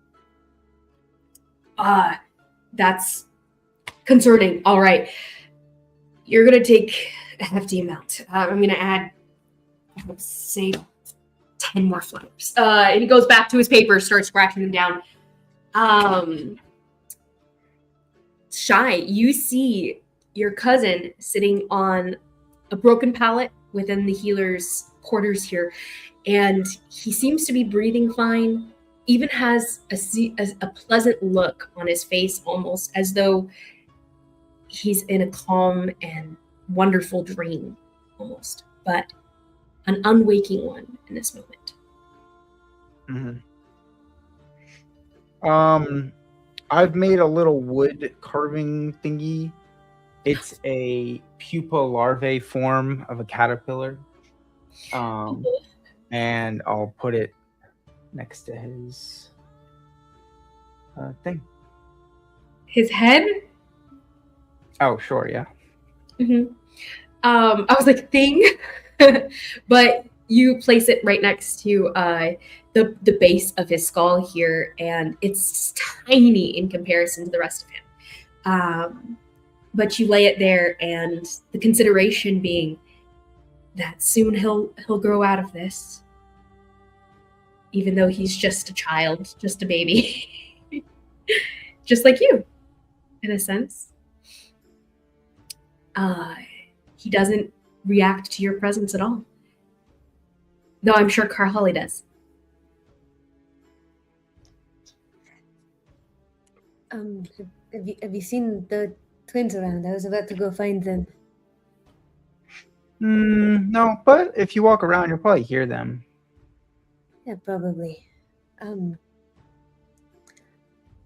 Do you want to come with me?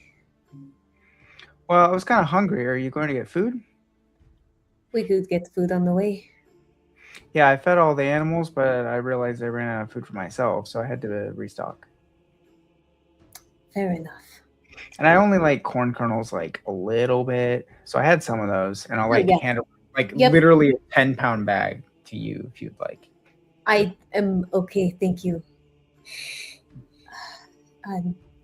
I've heard some people in the north put like butter and salt on it to make it, and then like put it in a fire, but I just like them normal. I'm okay. That's nice, Shy. Kishandin, will you be okay here? He doesn't hear you the first time you say it. You say it maybe one more time, and then he looks up from his papers. Yeah, of course. Continues scratching down. I'll keep an eye on him. He'll be fine. I genuinely, I can't imagine there's something being wrong with him. He needs his rest. His body probably hasn't slept since whatever happened to him happened. Right. She's gonna walk over to him and like lift from underneath his shirt the dire bear claw that he has tucked in, and just leave it outside his shirt where it's visible and just pat it. That's so cute. He looks at you confusedly, but he doesn't question it. Just in case in case he wakes up, I don't want him to kill you. Let's hope he doesn't wake up like his entrance previously. kill me anyway, bear claw or no. But no, I appreciate it. Is he likely to kill me just without the bear claw? He's not. Should I wave people away from the room? Well, he's not fine. He's not a big fan of humans or soldiers. Wait. Oh, all right. I'll wave people away. You guys see like a random security guard, and he calls out, "Hey, Ray, just go somewhere else." And the guy's like holding his breakfast, or I guess brunch here, and he's like half eating it. Okay, what do I have to do? Goes off. And just in case he does wake up, just what is something you could say?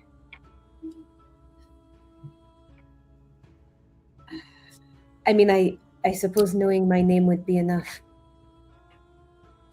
Okay. Full name, short name. Any of it is probably fine. Okay. Sure thing, Bear. You just tell him you're with me. I think it'll be fine. Probably. Well, let's hope I don't die in here for my practice. So, maybe don't tell him that he's in Alethkar. All right. No need to put him on edge any more than he already is. I can understand that. You've your weapon in here, right? Car, you're making me more nervous than I have to be. You should go. And he starts like pushing you out. I need to be able to focus on this work. And he does grab his glaive from behind the door and put it next to the desk. Okay. Thank you.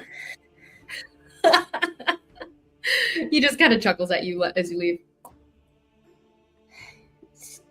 Just walking away with Shy, she'll just kind of like Whisper over that humans, they're just so fragile and small. It makes me nervous leaving him there. You hear someone around the corner. Miss Bearsbane, have you seen Faunel? I haven't seen him. He was supposed to take down the tent in the B4 quadrant, and he didn't do his work. I've been getting blamed for it. I will go find him. I'm sure everything is fine. Thank you so much. I'm just so swamped, and this kid's carrying a big pile of just blankets piled on top of each other. I'm just so swamped. We have to prepare this for the next night because a lot of them are staying for the evening before they leave in the morning. And he starts rambling as he walks away. Going. Thank you. Mm-hmm. I have too many things to do. No, I'm not going to send you off to do that by yourself. I feel like that would be a bad idea. Okay, let us go find the twins. Or the kid. Or maybe, I don't know, can Zimmet use his book thing to track down where the kid is? Because he wrote his name in the thing? I don't know enough about magic for this. As you guys make it down to the threshold, you do see two individuals standing at the base of the stairs, actually, about to walk up the stairs. Two characters that you do not personally know. Roll me insight checks or nature checks, either one, insight or nature. But you see two individuals, both are very tall. One has long reddish blonde hair, a woman who is sleek, tall, refined looking. you see a man who also tall, refined looking, but bulkier and broad-shouldered, dark hair, tanned brownish skin, a mustache, and small cane. They look to be wealthy, probably some sort of high prince pairing situation as you're walking down the front steps here to go out into the festivities. They seem to be walking up in theory to make contact. Probably the... With insight for that. Yep. And it'd be a 22. Ooh, a 22. And then Shy, what was your roll? 16 for nature. Okay, both of you guys recognize this individual to an extent. Karhali, you recognize the mien that he walks with. You recognize the mannerisms, the smaller tics in his face. And as he sees you, just a random individual, his face kind of lights up in this very polite, charming face. And you recognize that face, Zimit's. That's the same smile he gives anyone he's about to try to get something out of. Shy, instead, you recognize the exact facial structure that Zimit and Dante Grecco share. You recognize the hair texture, and you recognize the curls in said hair. This man has his hair styled to perfection. It seems like every hair is perfectly in place. However, the style that he wears is somewhat less controlled than a lot of the official noble houses would use. His hair seems to curl on its own. He lets it do so freely, but within his own control. And they both wear very fine clothing. They are very rich, and you can recognize that just in the types of silks that they wear, the type of gossamer material, and yeah, you can just recognize that this man is related to, if not closely, to Zimit. As you guys are walking down the stairs, he raises a hand, the one that is not on his cane. I'm sorry, I do not know either of your names, but perchance is the master of the household in at the moment? I do not believe he is. I believe I am Dante Amadeo Grecco. It is nice to make your acquaintance, whoever you are. Probably someone of great standing to be associated with such a high house. And he moves forward to shake your hand, actually.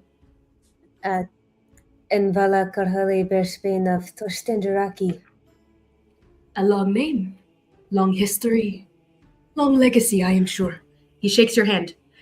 He goes, it is And a I'm pleasure. Shy. The bear's green. Shy. No, that's it. Good to meet you, Shy. That's it. You look an awful lot like Zimit. Oh. Okay, so his face doesn't crack like mine did. His face is fully is this fully charming mask of just not even necessarily a mask. He looks just like a charming guy. His face does twitch somewhat, and a bit of a crinkle in his eyes, actually. He smiles a little bit larger. He goes, "You know my son." Well, I did know him. Did know him. What does that mean? His eyes actually do gleam a bit at that, and he loses a little bit of that charm. Yeah, I think like his sister killed him or something. I heard some story. He some bird told me. unfortunately died. Yeah, but I heard about him in a tavern. Roll me deception checks, the both of you. And this guy, He did die. his eyes narrow. Is And that well, how his sister killed him. You say, what did you say? You said he died, but He died. That's it. just in general. Okay. I just said that he died. You still both have to roll a deception. But I wait, just want to know why did you I- say his sister killed him? I digress. Probably I think because of the of his fight. cousin, Vamah. Yeah, his cousin.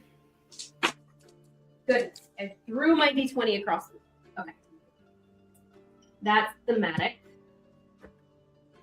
Okay. He looks at the both of you. Shy, what?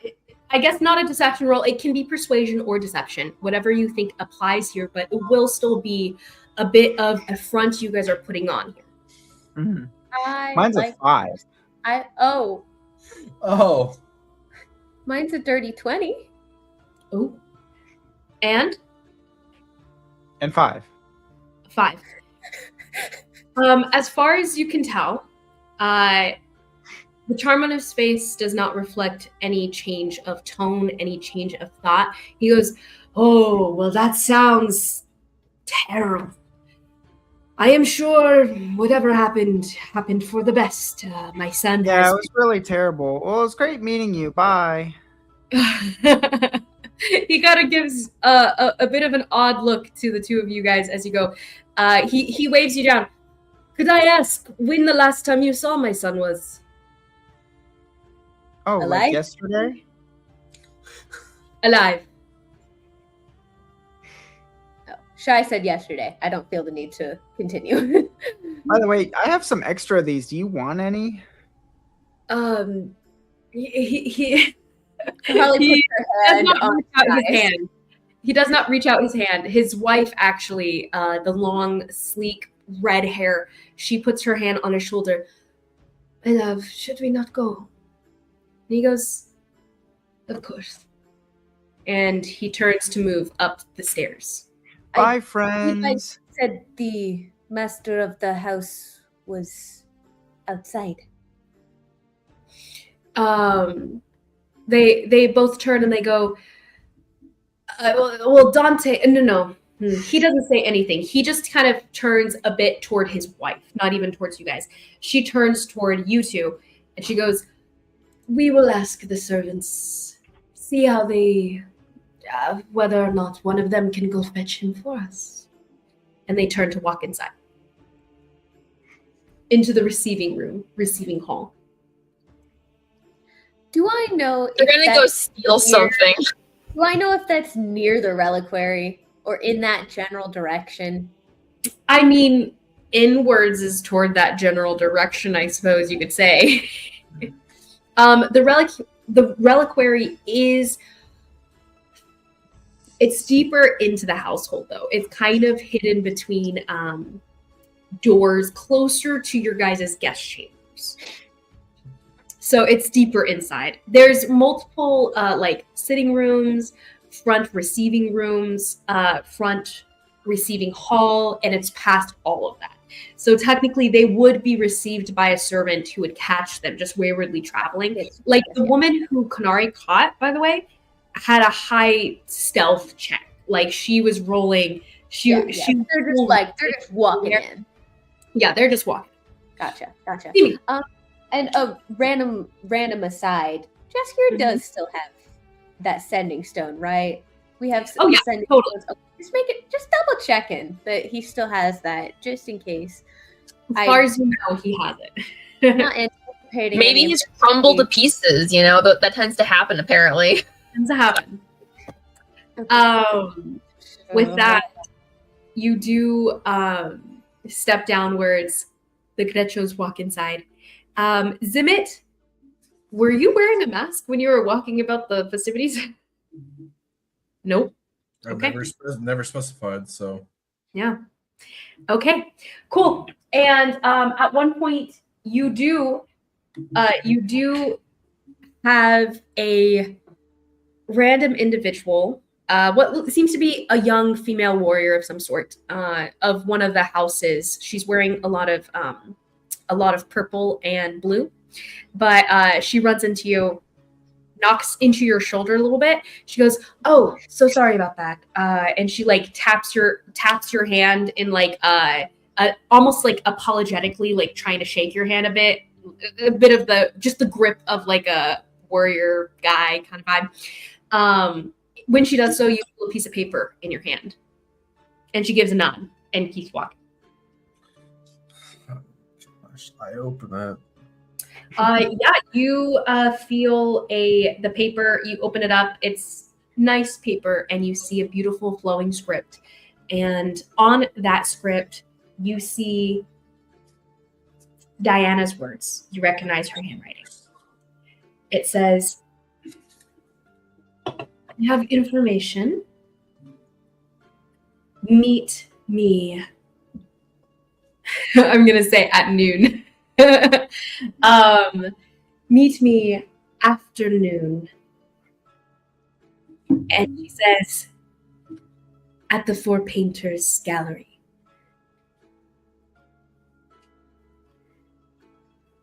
Written in the flowing script. Do I know where that's at in relation to everything?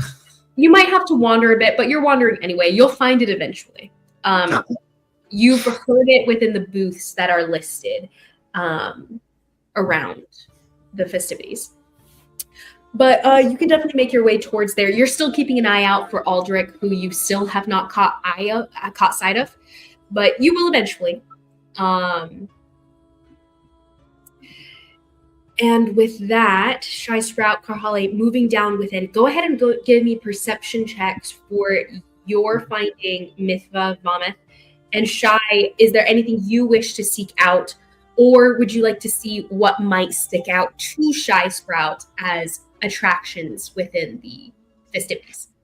Well, I'm gonna go get some food, and while I do so, yeah, I will have my birds do a little scout, caw, and what do you want them looking for? See if there's any suspicious activity. Oh, okay. So the birds will go, suspicious activity, suspicious activity, suspicious activity. Oh, also squirrels. And the squirrels, suspicious activity, suspicious activity, and runs off. All of them skittering about, and all of them simultaneously coming back to you with different bits of meaningless information and more meaningful information. So some of them come back to you with, oh, there's some snakes over there. There's some snakes in that high grass over there. I'm not going over there. You better not go over there either. And some of them coming back with, it seems like there's tension, nervous tension. We flew away and they kind of direct you toward where all the trees are, which would be the dueling grounds area. So where there's fights going on. Yeah. Over there, fighting. They also say, as far as other things going on, they also say, actually, go ahead and give me just a D20 roll for the birds. For the birds and the squirrels. Just a D. No, don't add anything. 18.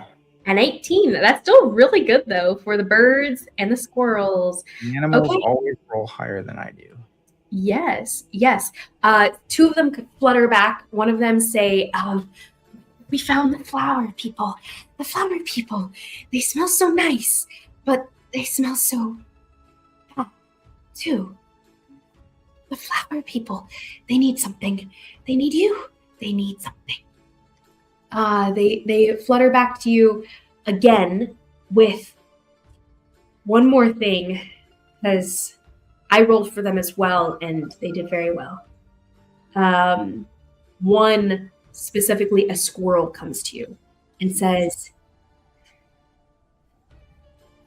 the fish don't like it. The fish say it feels odd. Feels very odd. And you get the idea that he's referring to the fish in the small brook that goes alongside the house, which is farther outside of the wall, actually. But these tiny animals can fit through the gates. Okay. But he goes, you should figure it out. The fish say they won't live with something like that. They're in the water, yes. Aaron's getting this just fine. Nonetheless, Shy and Karhale. Karhale, what was your role? For perception, dirty 20. Okay, perfect. So then you go straight through the crowds. You're moving about. Shy is moving about as birds come to and from him. But you start hearing the whispers as well. You start hearing people talking about crazy battle this morning.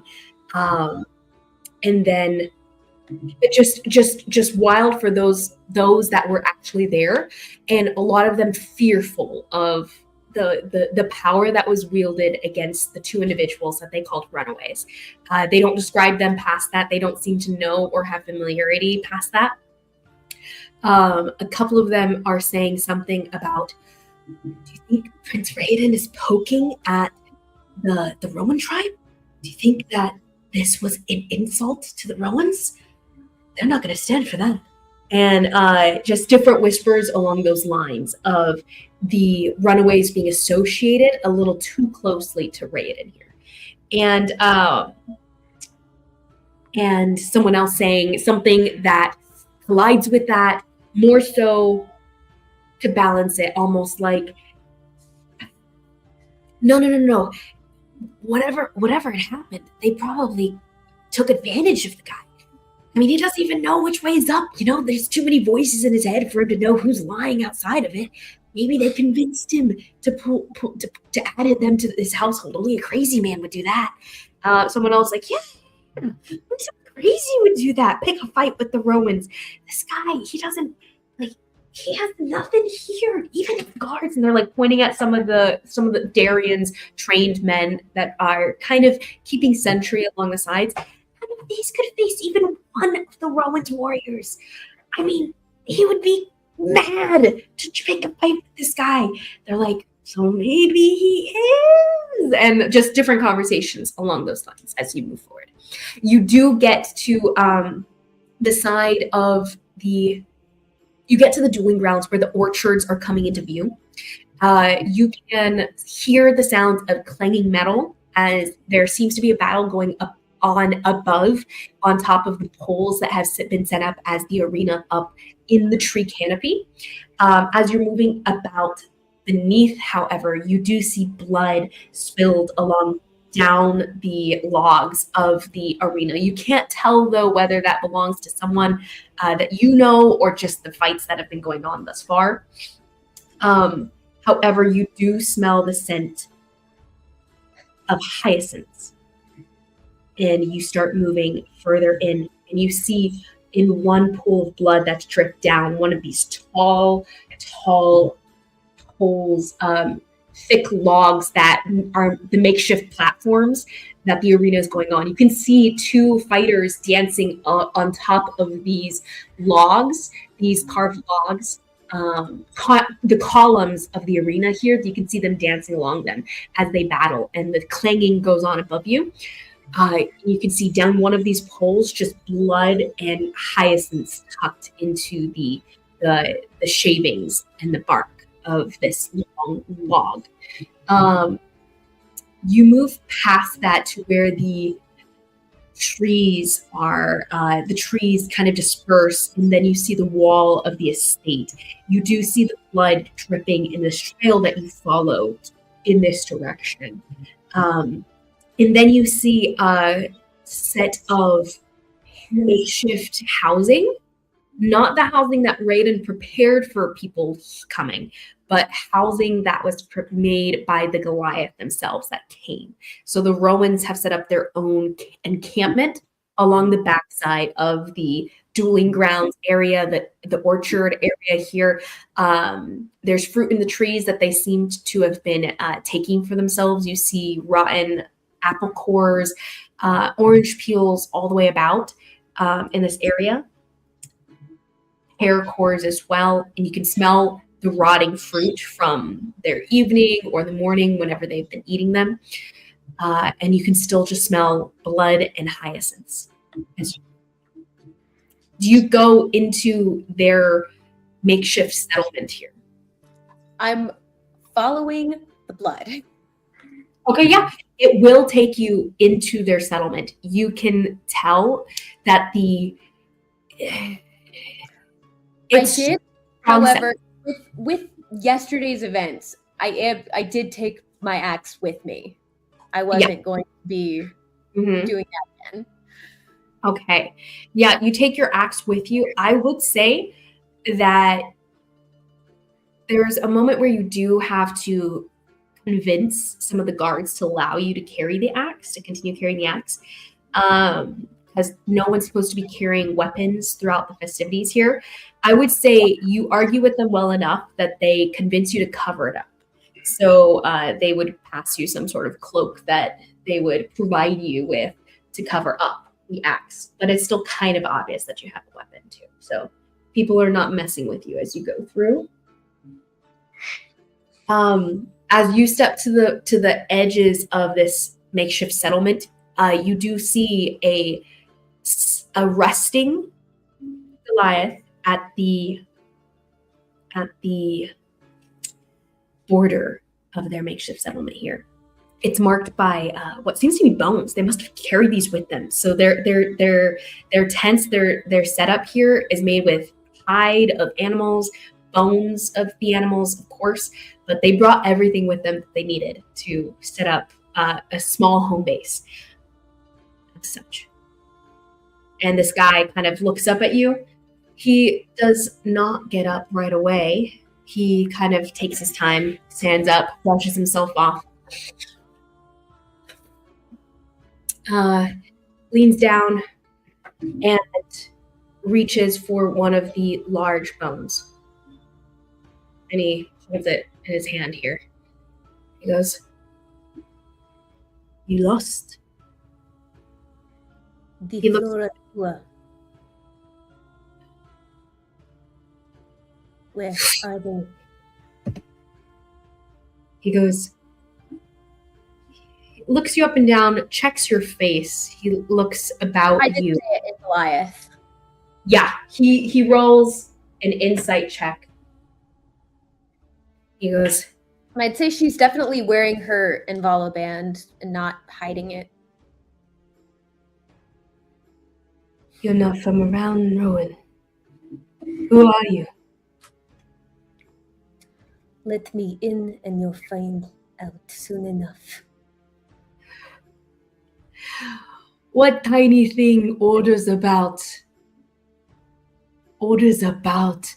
a underling of the great Kalukiko himself? I think you have great experience with people who are self-important. I'm sure you're aware those who are that way for a reason.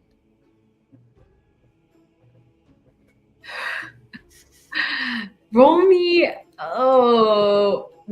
an intimidation check, but with disadvantage. You're tiny. Fair. He towers over you by 5 feet. This guy's big. 5 feet. Mm-hmm. 15 at disadvantage. 15. He cracks his neck a bit. You hear large crack, and he goes,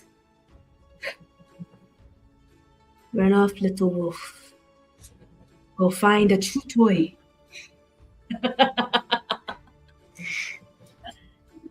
And he takes a swing with his bone claw, and he swings at your head. Do you move out of the way? I would like to catch it. Okay. Roll me. We'll say an initiative. Okay. He does it quick. He just takes it to see if you flinch, pretty much. Do I get my normal, because I always roll initiative at advantage. Do I still get that? You do. So does he. Lovely. Okay.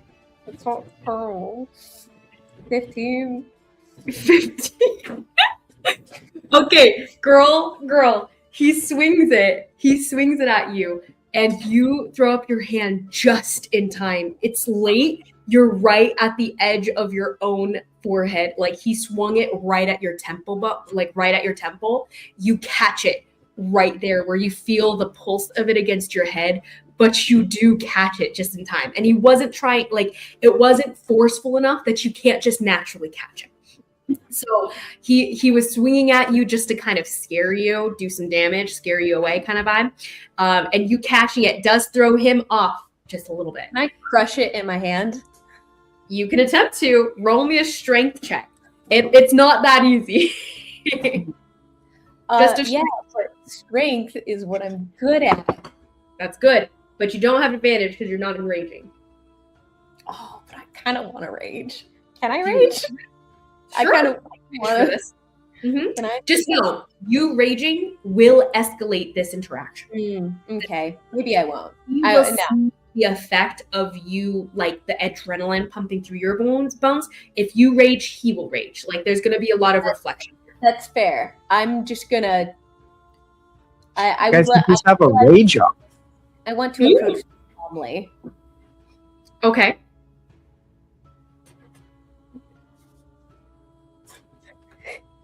$24. 24. That'll do it. You squeeze and it cracks. You guys hear the popping sound of the bone cracking. This giant bison bone. And it cracks in your hand as it does so his eyebrow twitches just a little bit. But only a little bit. You gather, though he is surprised that someone as tiny as you could do this feat, it is not something unseen or unfamiliar to him. And he goes, "You have a bit of strength there. What is your business with our people here? Are you trying to challenge someone? Or are you just wishing entry?" I wish to speak to Zavanath about the Flora tour. You wish to speak to our biggest man. You'd have to beat at least 3 of his little ones. You ready to do that with your bare hands? It depends how you define bare hands. And he goes, "You bring weapons, we bring weapons. Remember, we are many." Are you ready to go? I can call them. He goes.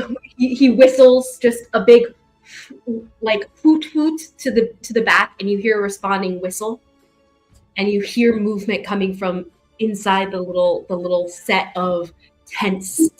And he goes, "But no worries. You beat us. Zavanath will talk to you." He always The Flora tour, do they breathe? He goes, "Crack me one in the jaw and I'll tell you." Fine. She'll swing. Roll initiative. Yeah, she'll rage too. Oh, amazing.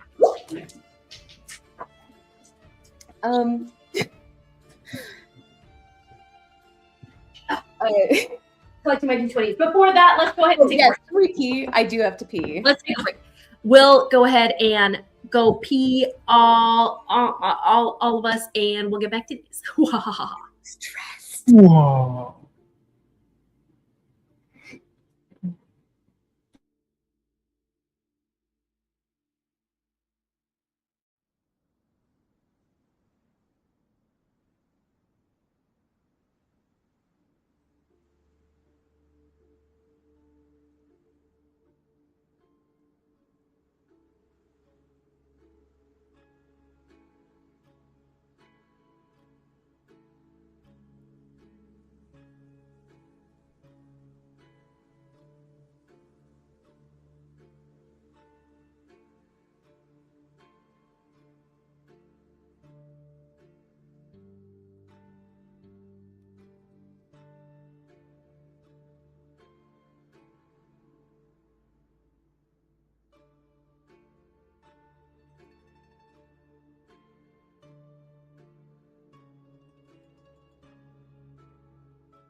and really wishing that maybe Jared or maybe Zimit could have given me that rack. It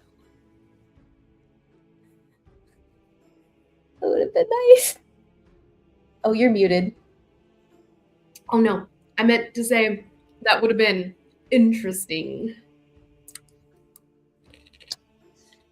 What do? Do you just lick it like a rock candy or something? Just lick it? Or do you just like, nibble off a little? What's on my face? Was that on Nathan's face? Sorry, I have like no, I like that's why I'm confused, because it's like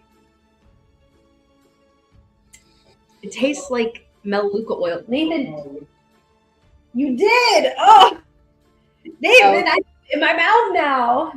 He had skincare on and you kissed him on the cheek? Yeah. That's the worst. I wouldn't know. Jared says it's the worst. Mm-hmm.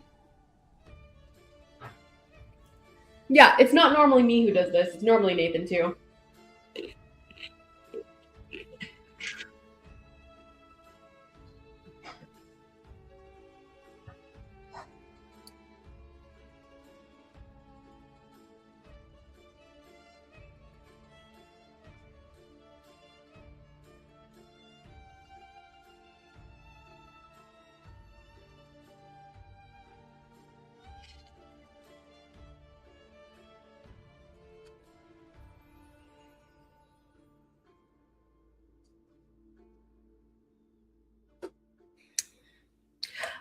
Bam.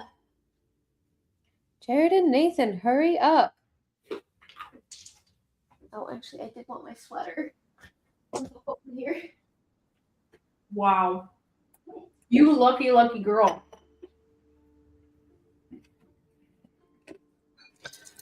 Lizzie, I miss Zhen Yin already, so can we just go rescue him now? Oh no! I'm sorry. But you totally can. You totally can. Oh yeah, because that's gonna work out really well for us, I'm sure. Just as well as it's working out for them currently. Ugh. I will say though, their roles. I'll tell you the initial roles because you know that they're still alive right now. And you know, under their own will, at least as far as you know. But Nemo rolled a natural 20 for his stealth check. Wow. Like, the one time you actually roll well. What I want to know is why Nemo Yin rolled like a 19, but he has a crazy stealth, so. Yeah, that's really good. Why does Nemo have the sending stone? I'm confused. Well, Zhen Yin has it. They're together currently. But it was Nemo's voice, right? Yeah. So Nemo has sending stone. Well, yes, but I would imagine it like they're sitting huddled over the same stone. He was the one who activated it to speak. I see. Interesting. You guys can start whenever. I'm just making food. Okay. Yeah, are you gonna fight some people? Yeah, Jared also said we can start because Rahali's just fighting somebody and he's making us a snack. Got it. All good. I understand entirely. There. So let's go. Yeah. Okay, then with that, as you swing for the guy, what is your initiative roll? Because it probably matches up to the reality anyway. The in-game reality. Ooh, 15? Oh wait, I get advantage. I forgot. You do hear hoots and hollers as the other guys know there wasn't that one. A tussle is on. And you said the first one was an at 1? No, it's a 15. I rolled my advantage. The second was an at 1. Okay. Well, ironically, the two that rush over are behind anyway, so it makes sense that they're very low, even with their better rolls. And then, but him, as you throw, you said a 15 is the highest you got. Ooh, that's up. It's building. Ironically, He rolled a natural 15, but that does give him a +1, and he has 1 over you. So as you swing to hit, he ducks, and he goes in for his own against you. So he's going to make his attack. Does a 14 and a 13 hit. So bad. No, they don't. Good for you. He takes he has no weapons on his hand on him right now currently. He is just throwing some kicks at you, but they look kind of tough though, so they're a little scary, these kicks. However, both miss as you kind of like move out of the way. Next is your turn, ma'am. Okay. Bonus is to rage though, so you like as he misses you both times. He growls, and you see the adrenaline pumping through his veins. Yes, I will start my turn by raging to match him. And then I am going to... she's kind of casual, like she's stanced up, but she hasn't quite gone into like full defense or offense mode. She turns over her shoulder to Shy. Shy, dear, could you Wait. Here, I'm about to do something stupid. Shy is not with you. Where did he go? You're about to say something to Shy? He came with me. He went to the river. So he would have broken off with you last second because the river is. So you turn around, Carly, to speak to him, and then you look down and you just see a little squirrel looking up at you. That tracks. In that case, would it be my full action to use my sending stone? If it's any consolation, by the way, the squirrel was telling you exactly where Shy went. Thank you. Thank you. And you do have the sending stone on you. Yeah. Would it be? Oh, I was saying, would it be my full action or could it be an object interaction? Oh no, that's a full action, girl. Okay. Not to mention the giants in front of you, the Goliath in front of you would see you pull it out and call for help. I don't think that's the best look. Oh, see, no. The funny thing is, she's not calling for help. She feels bad that she's fighting and he can't watch. Then in that case, she's just gonna leave it. Well, alright. This is fine. I'll find out eventually. And I will rage, and I will take 2 shots. Amazing. That one's caught.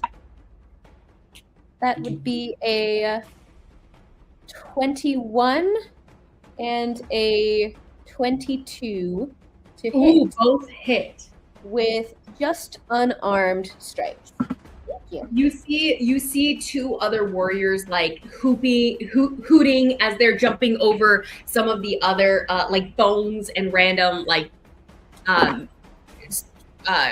furniture, I guess, that's been kind of set up, wayward furniture made out of bones and whatnot, as they're jumping over it and coming toward you. Okay.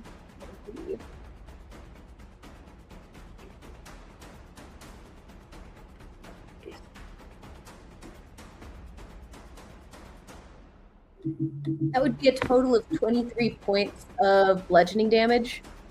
Nice. You give him a straight up like slam. What kind of weapon are you using? Just unarmed? Got it. Amazing. Yeah, so you pummeling him on the side and he goes,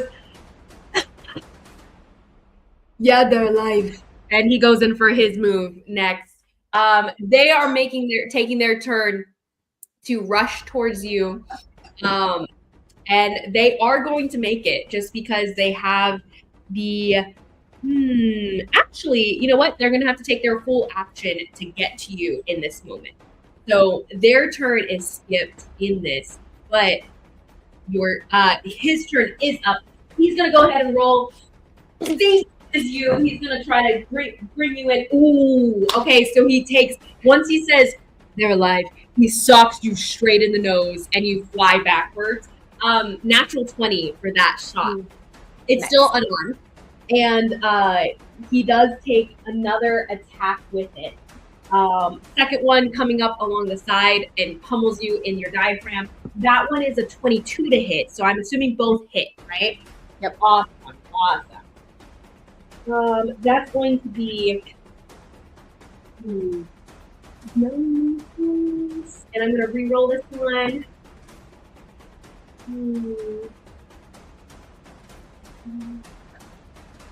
I mentioned I love playing a barbarian. Yeah. 28 points of bludgeoning damage.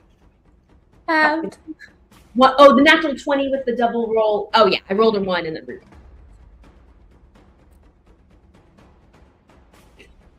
Okay, so that's that attack there. Brutal critical means he rolls 2 extra. So he's gonna go ahead and re-roll two more times. So that's another 5 points of damage on top. Bludgeoning as that initial just the blood is pulling down your face as your nose is like feeling a little crooked all of a sudden, but you don't think you broke it. Next is going to be your turn. I kind of lick at the blood dripping into my mouth. Mm-hmm. Bear hands. You get it? And she's gonna wild shape into a bear.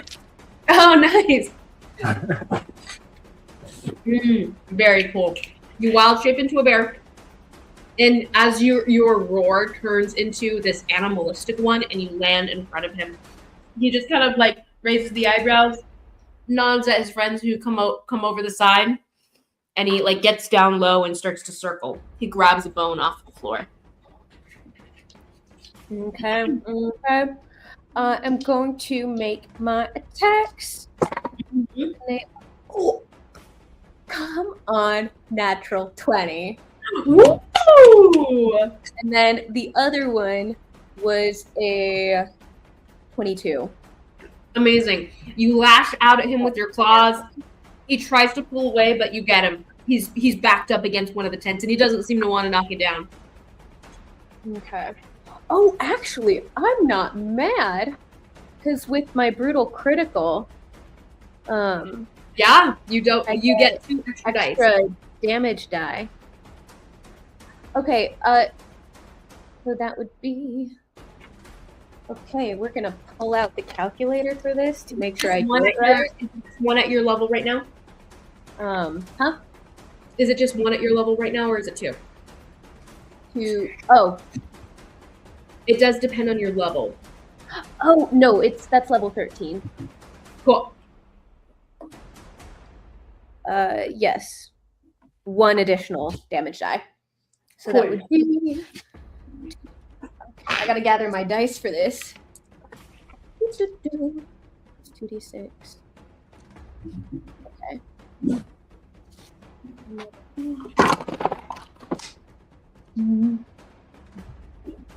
I got good on the dice.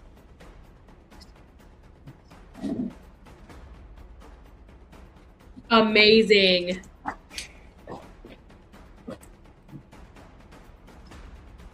Knock him out, Karhale. And once I got it all. We got the 2d8. Oh, I forgot the plus 4 for that.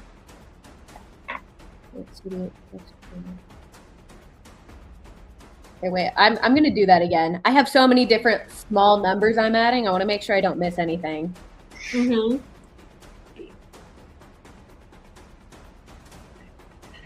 4. That's the crit. That's 3. 6. So the first attack, the crit, the right attack is 22 points of piercing damage. And nice. Then the second attack. Yes. Yes. And then the second attack is 21 points of slashing damage. Nice.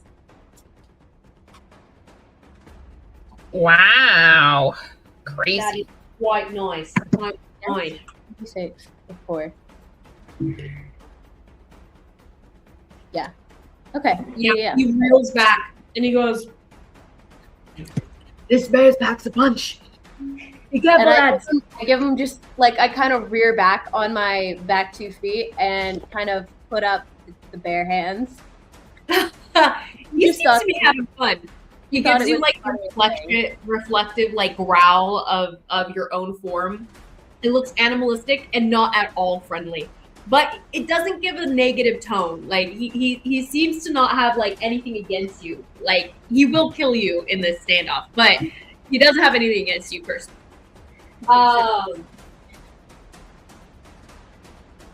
He seems to even like you. That's your turn. Next are his friends. They hop over and they go, look, what's going on? Who is this girl? And he goes,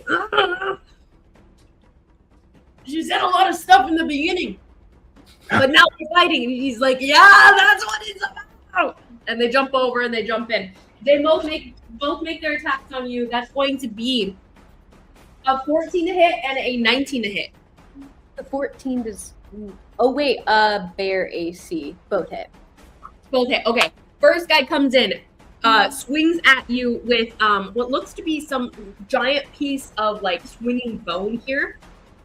Actually, no. They have their axes. They have axes that they would have tried to sneak in through their buddies. Doesn't matter how they got it in, but they would have sneaked it in as well. They come in with these axes. That's going to be.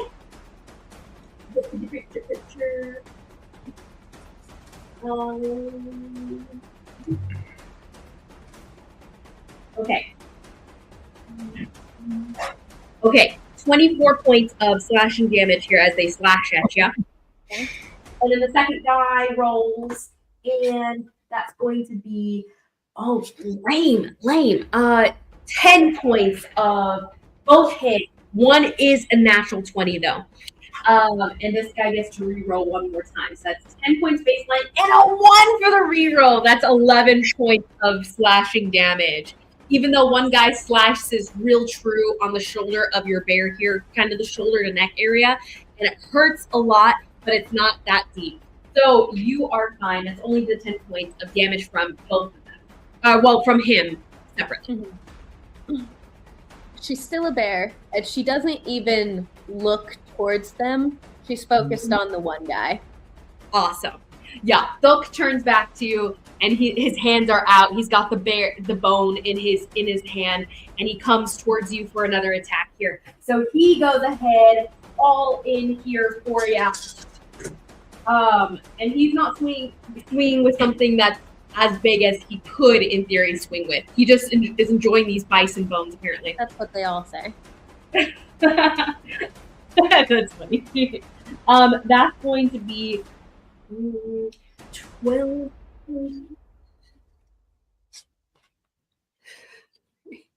25 points of bludgeoning damage as he slams into the side of you with his bone here. But did you roll to hit? I did not. I didn't tell you. I did roll to hit. It's going to be a 24 to hit and a. Yeah. It's good. We're good. Yeah. It was just high enough. It met his thing. What'd you say? You said 24 points of damage? Yes. Okay. I'm still a bear. Noise. He slams into and he backs off and he goes, she's a pretty tough cookie, this bear.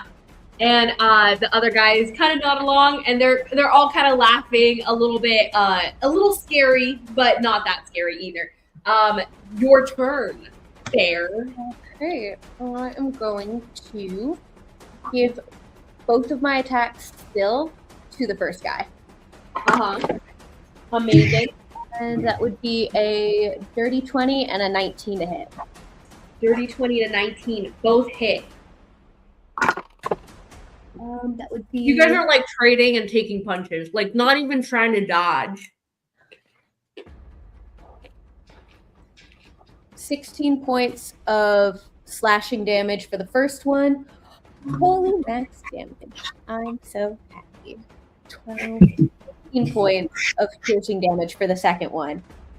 I'm rolling so well on my damage dice. How many points for the second one? You said 20, right? 15. 15 for the second one. Got it. It was. Did you need the first one again? No, you're good. Okay. It was, yeah. Cool. And yes, that's it for me. I'm not bothering to do any fancy maneuvers. This is just a brawl. Yeah, just a straight up brawl. The other two come in. They go for you as well. One of them gets a. So one is an 8 to hit, and the other one is a 22 to hit. Yeah, one hits, one doesn't. Yeah, definitely. And then the damage there is still sucky, but both do hit. That's 11. So that's 17 points of slashing damage from the one. And then no longer a bear. The other guy comes in as well. That's going to be a 18 to hit. No, 17 to hit and a 22 to hit. Sorry, what was the first one? 16 and a 22. Okay, both hit. Awesome. Okay, so that's going to be 18 points of slashing damage from them. And then Thuk comes in again, swinging for you with his wide bison bone, just like wide swings, going for your legs here. He goes for a 12 to hit and a 21 to hit. 12 does not hit. 21 does. Amazing. And then that's going to be only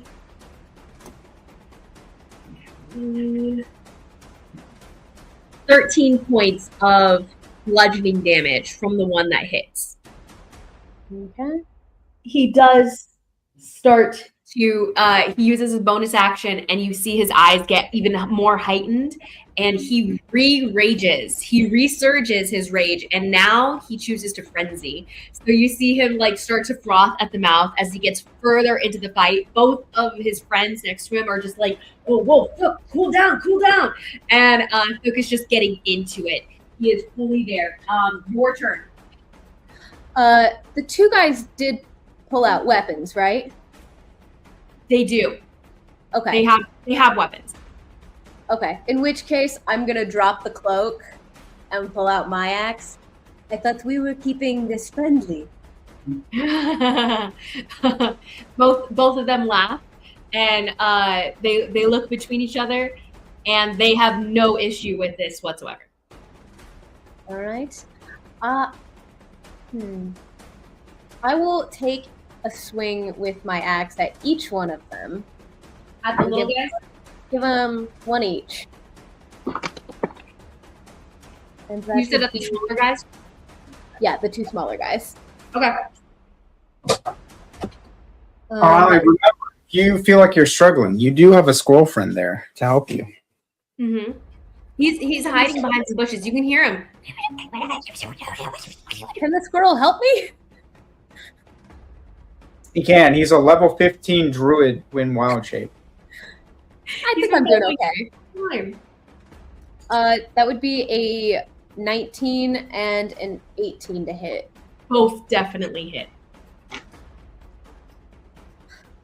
Oh wait, I'm not using these now. I get to use my bigger dice now. He's bigger. He's better. He's in Vamah Bear's Bane.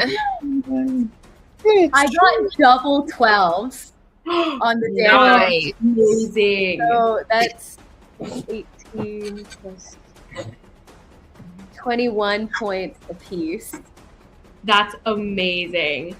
21 points apiece. Both of them are still up. They are not looking worse for wear here, but they do take the hit in like a bit of awe, like, all right, for such a tiny thing, she packs a punch. Yeah, she got her name for a reason then. Wait, you did tell them their name, right? Your name. I don't think I did.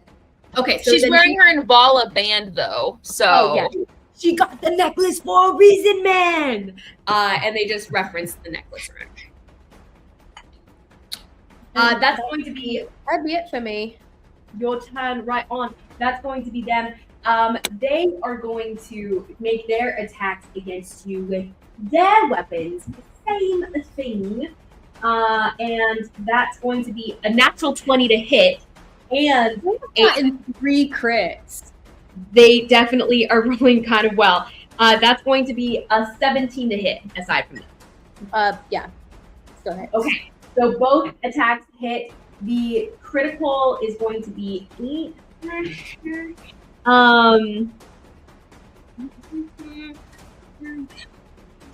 Plus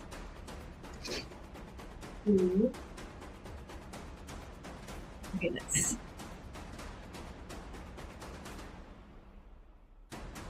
16 points of damage from one of them, and then the other one attacks with his 2 attacks. That's going to be one that misses, just swings wide of you. The other one is a dirty 20 to hit, so that one is going to be a 15 points of slashing damage. That's their 2 attacks. Then Silk comes up behind them, and he comes out of the blue, coming up alongside you, and he goes ahead and makes his 2 attacks on you.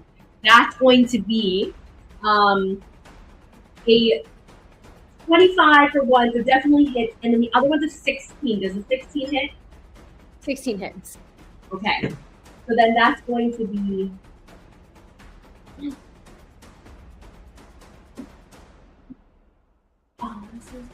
25 to hit. 25 damage, bludgeoning damage to you.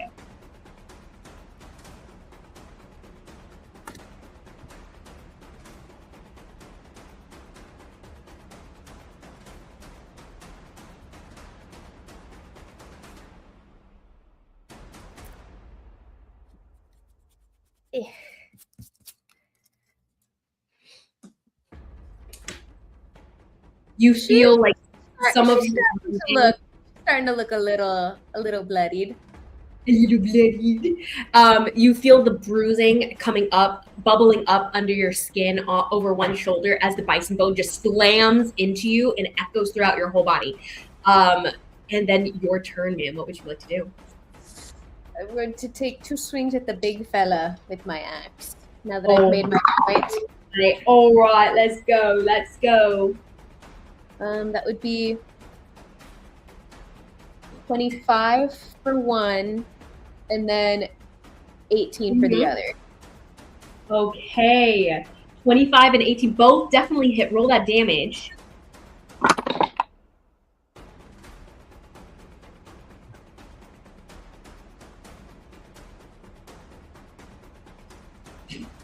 By the way, he's looking bloodied by now. 39. 39 points of damage? Yes, I am. Amazing. Amazing.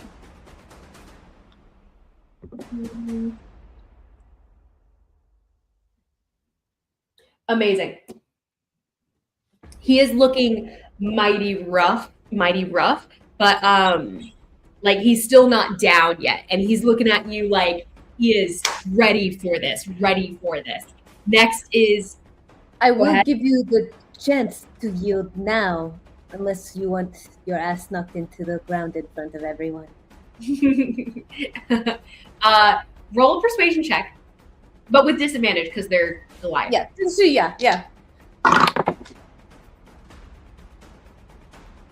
Natural 1. Lovely. He goes, "What would be the fun in that?" And he rushes forward again as the 2 friends come in first, though, and they make their attacks on ya. That's going to be 1 is a natural 1. He just swings. You move past him, and he falls on himself before he even gets to swing in.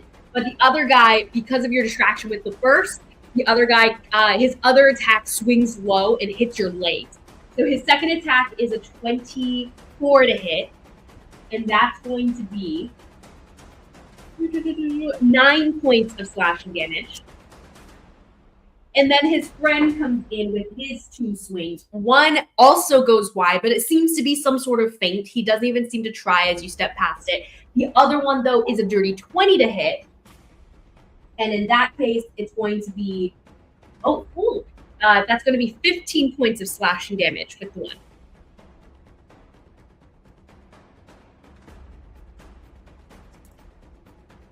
And that's going to be their turn. Silk swings in after them. He comes over and like almost working in sync with them. You can tell that they're all good friends. His comes in with a 22 and a 27 to hit, and comes in 24, not a 27. 24, not a. But he does roll his, and that's going to be.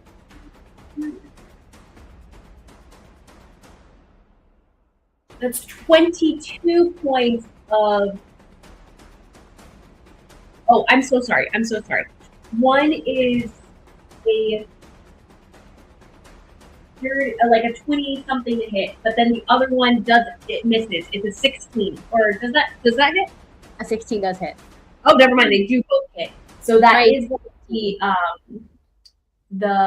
I lost the number. I just counted up in my brain.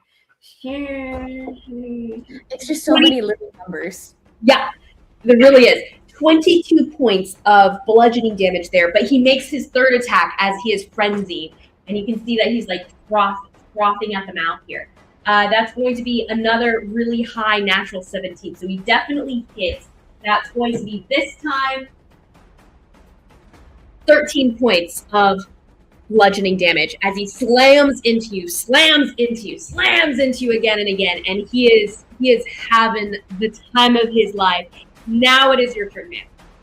Okay, I'm gonna hit the guy with one attack first to see if he goes down. Which guy? The big guy. Got it. That is a 18 to hit. Definitely hit. Mm-hmm. And then I will do his damage. Oh, good. I'm silly.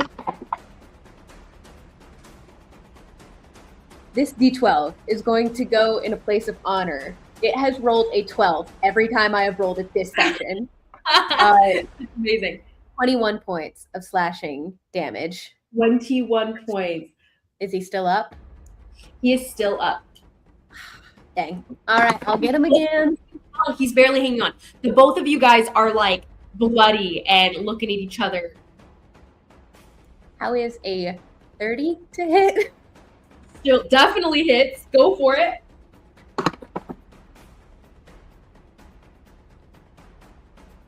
No one's ever allowed to touch this. That is the 4th 12 in a row. That's amazing. Amazing. Okay, so that's another 20. What was it? 21. Another 21. Amazing. And it's a that I'm rolling high on damage because they are getting a lot of crits. With that though, will bring him down. Are you trying for lethal damage here? I wasn't, no. Okay, then he goes down unconscious. You knock him out as you just sock him below the jaw. It's one of the KOs Konari's actually taught you. And as he flies back, instead of being stunned and still in the game, like Konari had tried to teach you, he's just out, full unconscious. And he slams into the ground, and both of his friends like back off, and they're like, "Huh." They nod at you, and they put up a hand for the kind of classic Goliath clasp.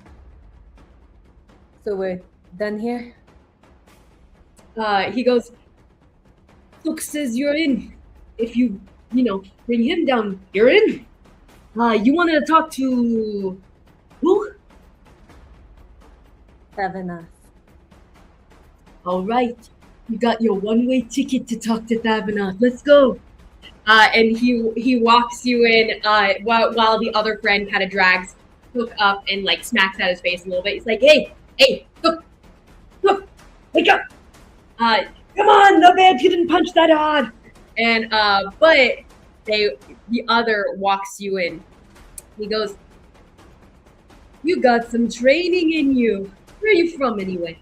I don't recognize those marks." Balai. Dalai. He gives you another once over and he goes, maybe don't mention that to Davina. You don't like those Southeast. And he turns back. I don't care. I like you. And he leads you down. It's not that deep though. The settlement is not that broad. And you see right at the center, strung up to floor to a, right in the middle of camp. They are hanging by their ankles, actually upside down, and they have their hands tied together by metal chains. And you see new chains attached to their ankles and a new chokers around their throat. Unfamiliar to you, but significant. They are hanging upside down, and both of them appear bloodied and fully unconscious. Like they were beaten down. And it looks to be, I would say roll medicine check if you'd like to know more about what you're seeing here. But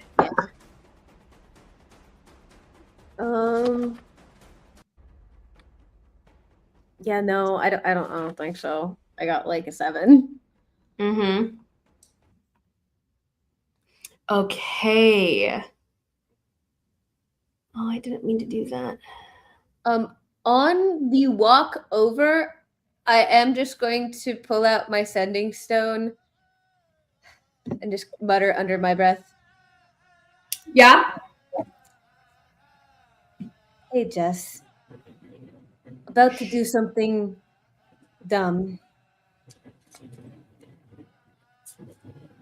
But I can't help it.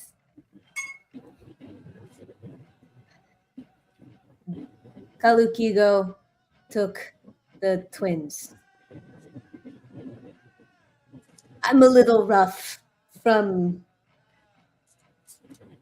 the first fight.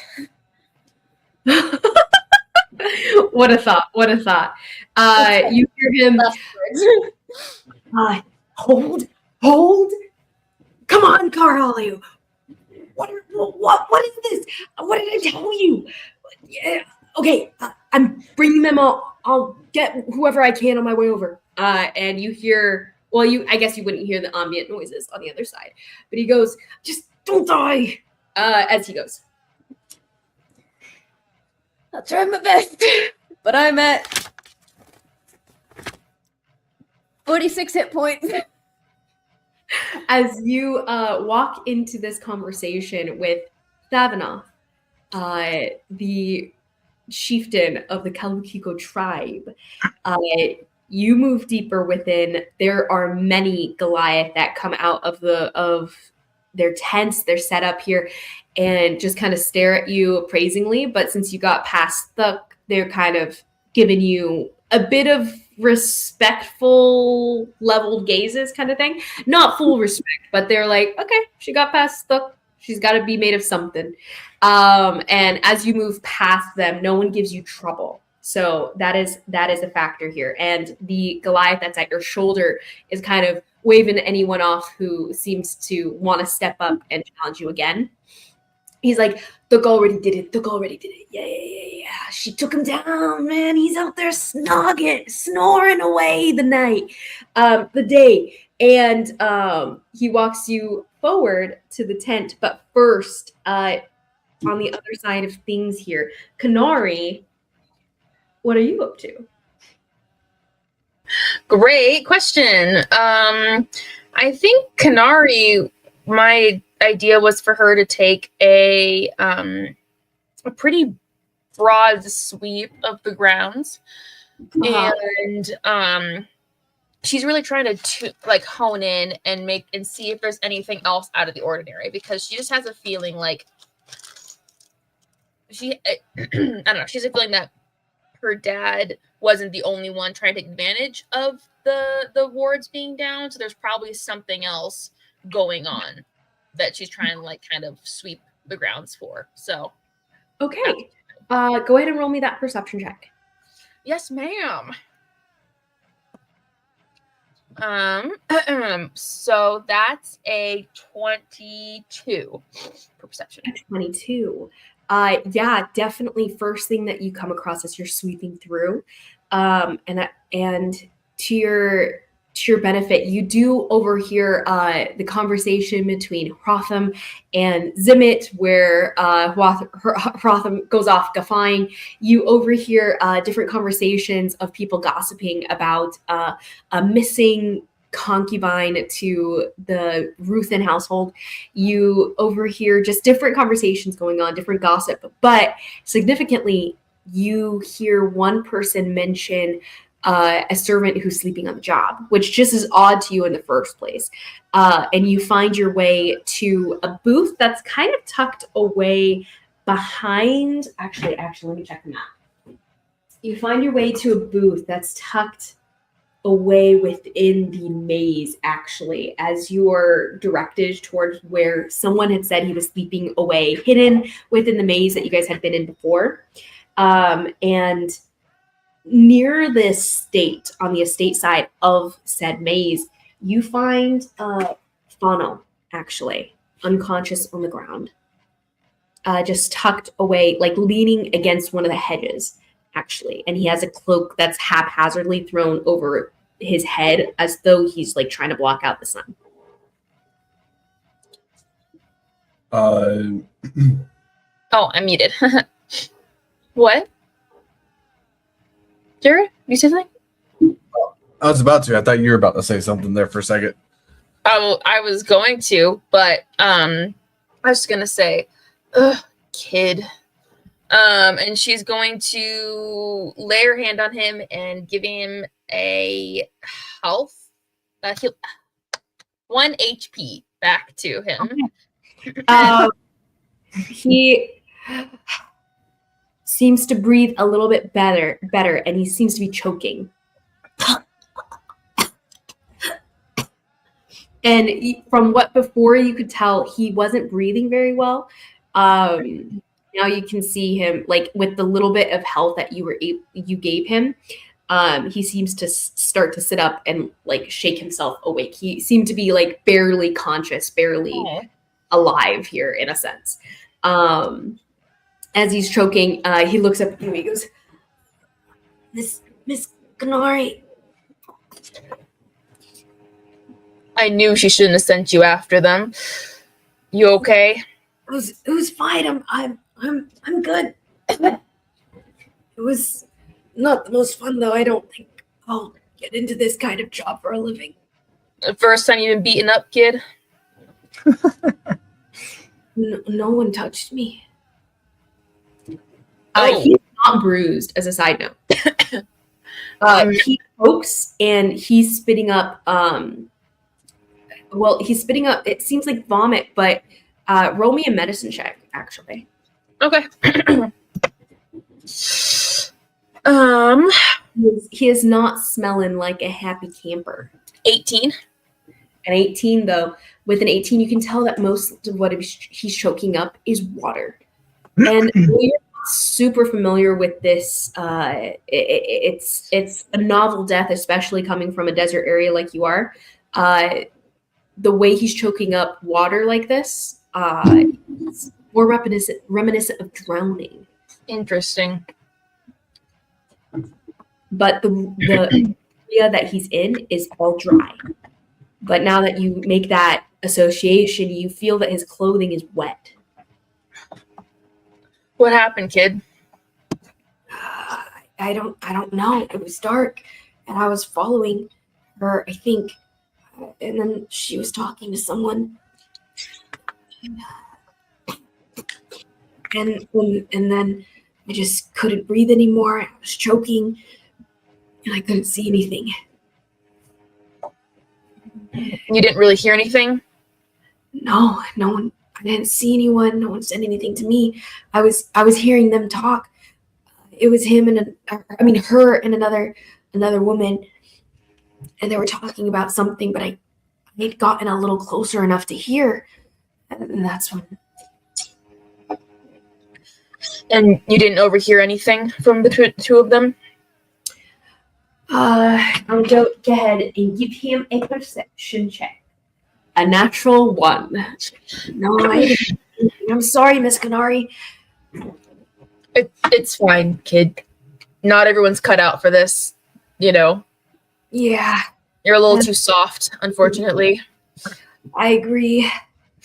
I think, warm rolls should stay in the oven a little bit longer. Yeah. Ty, can you heal him a little bit more, please? I think Karhale won't want to see him hobbling around like this. Yes, I can do my best. And she reaches down from her little lantern, and spools of threads kind of reach out toward Fawnel, who kind of cringes away a little bit, but then sees the innocence of her persona and heals all the way to full. And he's, oh, that's amazing. Thank you.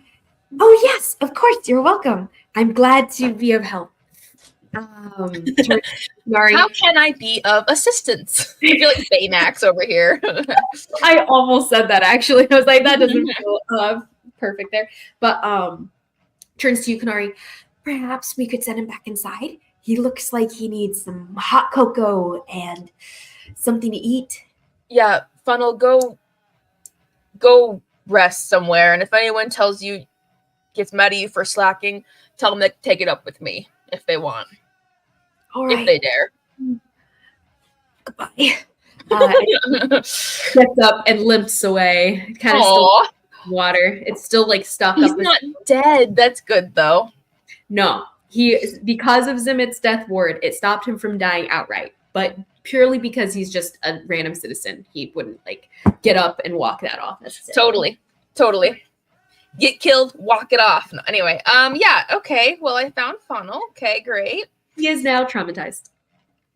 Totally. We've scarred him for life. On the plus side, because of this, he will never go into adventuring and will probably live a long, happy life. I agree. He will never leave the win. I see this as a win. I see it as a win too. That's so funny. Otherwise, he'd be like, wow, they were so cool. I should do the same things they did and then die. Exactly. I agree. That could have been dangerous. So we gave him a little trauma to save his life. We saved his life. Yeah, exactly. I think that's an apt perspective to take on this whole encounter. Nonetheless, Konari, you don't find any trace of others, or at least no significant trace, other than footprints and the passage of many people as they go to and fro within the festivities here. So nothing else amiss is what you're saying. Yeah, nothing else amiss. Okay. Well, you are unnervingly close to where all the drama went down before, though, where the Mothman tent was. She's very uncomfy. Yeah, right. Rip Mothman. Okay. So DM, you gave me a couple of things that Konari might be interested in. So awesome. What is the shared dream tent? Oh, the shared dream tent. So as you're moving through, you find the shared dream tent, which is pretty much just, it's run by a somnist. And this somnist, as you're passing by, you hear him. What's a somnist? You wouldn't necessarily know.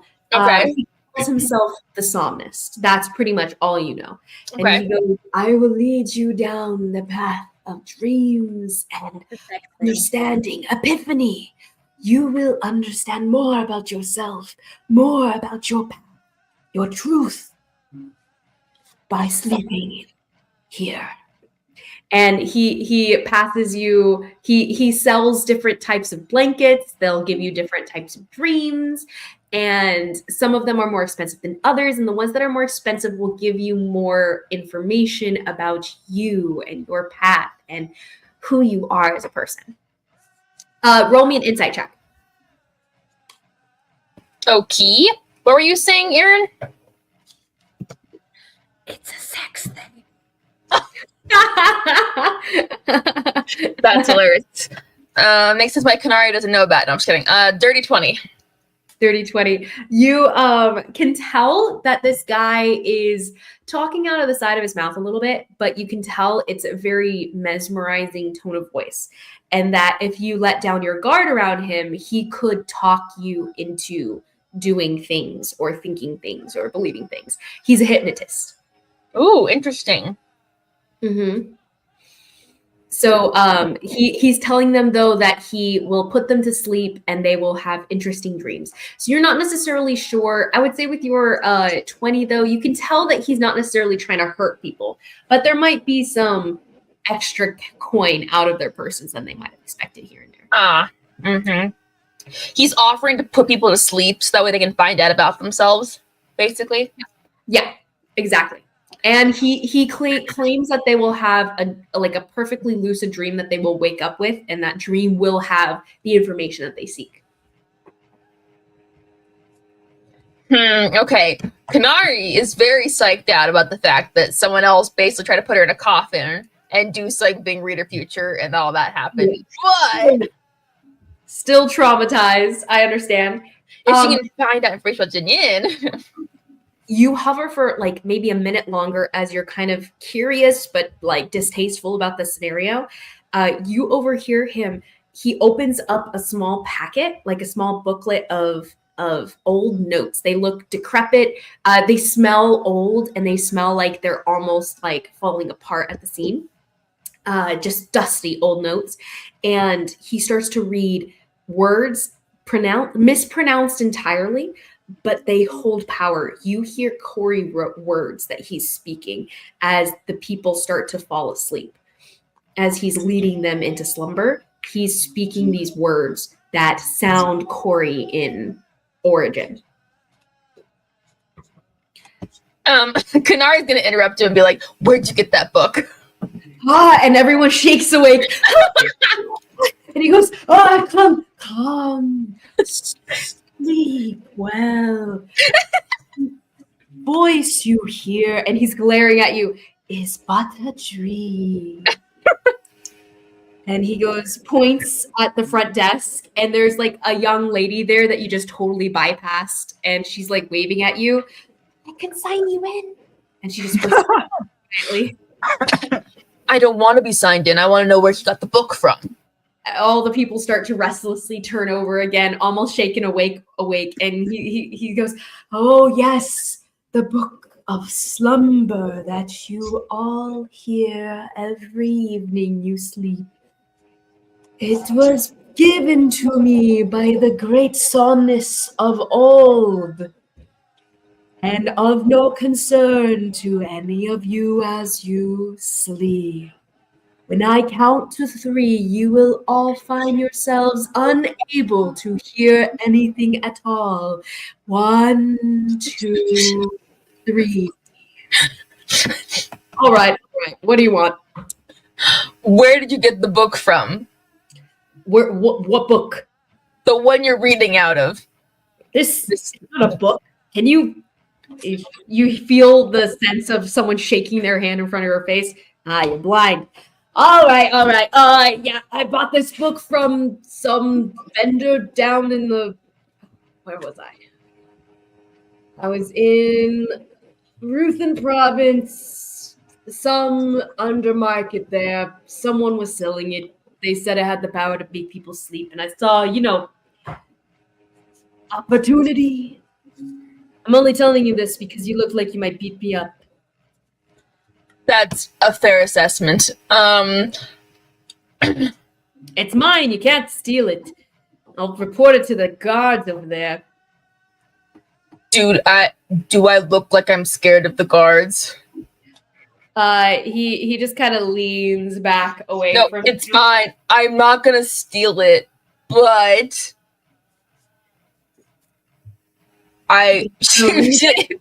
what?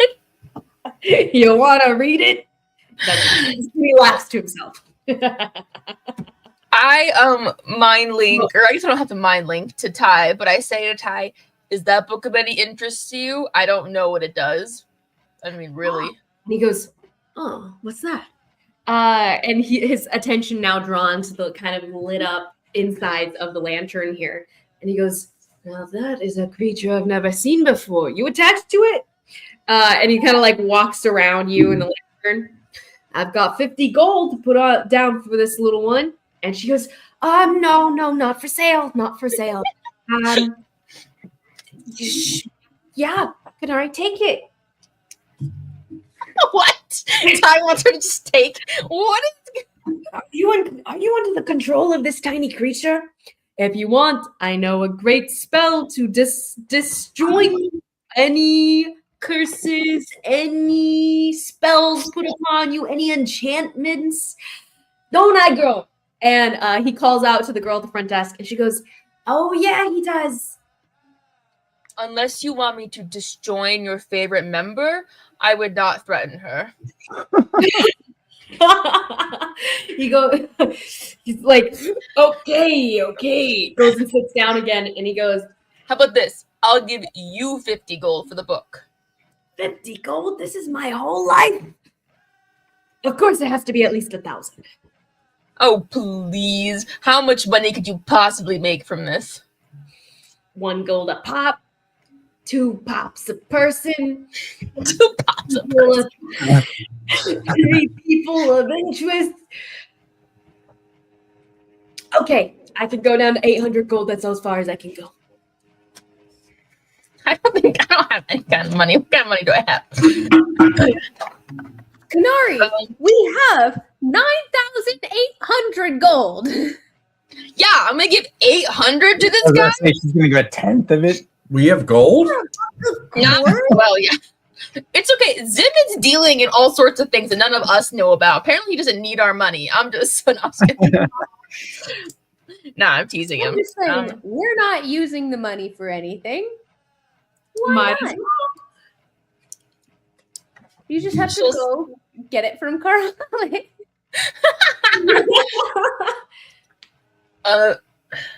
So Ty does want this book, though. Damn. I don't think he does. Get him down to 6 or 7. Those are words that, the great Dreamweavers would use. Those are holy words. They don't belong in his dirty mouth. Ty outside of Konari is feisty. It's cracking me up. I love her. She knows a lot more of what's going on around you. Before you can only hear your voice, and she's like, "What's going on?" Yeah. Okay, please. How about this? I'll give you 300 gold, maybe 400. And I won't come back every hour and disrupt every single reading that you're doing. I'll even let you keep the book till the end of tonight. Make all the money you can. It's all right. I memorized it anyway. I sell it to you here for 500 gold. 450. We got a deal. 475. You can put it right here. Fine. 470. What is this book worth? This whatever. 475. She'll shake his hand. Dude, we're level 12. We have stupid money. But He takes well, the there's so coin. many things we could be buying with this. Anyway. Oh yeah. Like if we actually saved up, He goes, I'm just saying. "Wonderful doing business with you. Have a nice day." He passes you the notes and he shuffles you out the door. He goes, "All right, you can now hear me when I count to 5." But you are stepping away as he starts counting. Oh yeah, but I don't have the money on me, so I'm gonna have to come. No, I'm gonna come back and get it from him.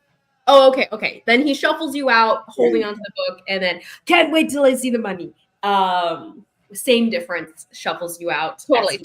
Yeah. Talking to the people. The people, nothing changed for them. Apparently, him talking to them could affect them in that way, but it is amusing since he said they can't hear, and then he talks to them to get them out of it. So, yeah.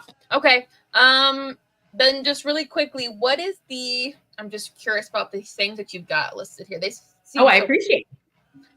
We've got the 4 painter. You can add, by the way, the Somnus notes into your book, into your inventory. Okay. And you can examine those a little bit closer a little bit later. And what was the question? What's the four painter? The four painter. So the four painter, FORE, it's spelled very largely, large typography, golden letters, and the painter in smaller, less golden letters on a bluish backboard. And as you step toward this, not that you can see that, wave you in that direction. And as you step in, you hear nothing. There is nothing there to not see. Oh. Unfortunately. But actually, when you're arriving here, I would say Zimmet has found his way to the four painter as well. So around the time that Konari is stepping around here, Zimmet has found his way inside. Zimmet, you've come to the four painter to find your sister, to unless you decide not to listen to her summons. Do you wish to? Yeah, we'll hear what that Becky has to say. Amazing. So you step inside and you see a beautiful gallery booth set up where there's multiple paintings on every, like, layered all the way up. There's 4 paintings tall on each side of the tent, and the tent goes deeper. It has probably another set of tent space over on the other side, a long rectangle of space here where there's just paintings across the entire, like, mounted on each, on different posts that are set up within the tent.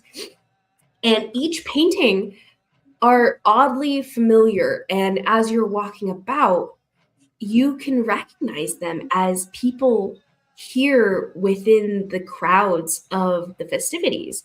You see Funnel in a cloak, walking about, tucked behind and looking secretive as far as a child like him could be, walking behind a woman with dark brown, reddish brown hair, and following as closely as he can with his hood up. But you recognize him because his face is clearly seen within the lighting of the painting.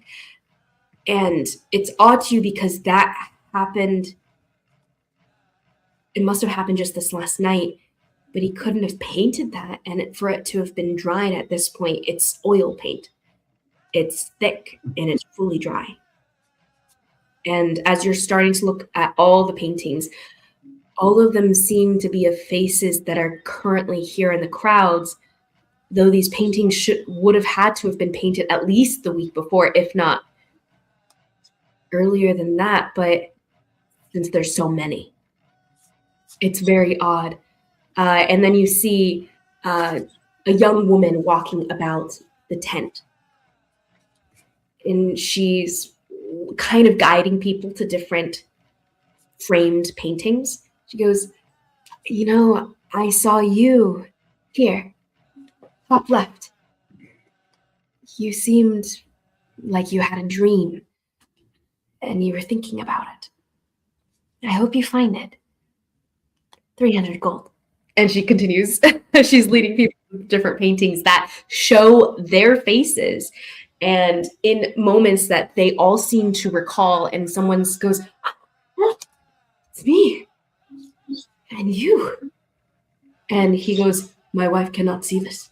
And like different people just being aghast by their visuals placed into this paint previous to it having happened.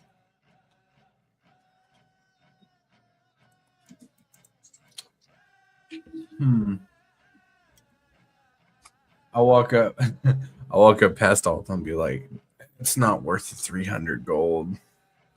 And Ooh. She goes, "Excuse me." And she's rather plain. She's not very beautiful. She's shorter and probably a little darker skinned. She looks like she's probably from the cliffside, kind of where you're from, actually. Around that area, if not the area you're actually from. But she goes, "Excuse me, I'm sorry. Did you come here to just insult the wares?" Where is she? Who? And I'll just pull up the note. She looks at the note, and her face does not change in her confusion. I'm sorry. This was not from me, if that's what you're asking. Wonderful. I'm being led across in a wild goose chase for no reason. My apologies. And he just kind of turns around and just kind of wanders. Well, feel free to look on the far end, bottom left. And she continues about her greeting to different people coming inside. And Zimmet, do you go to look at what she had guided you to? Guess so.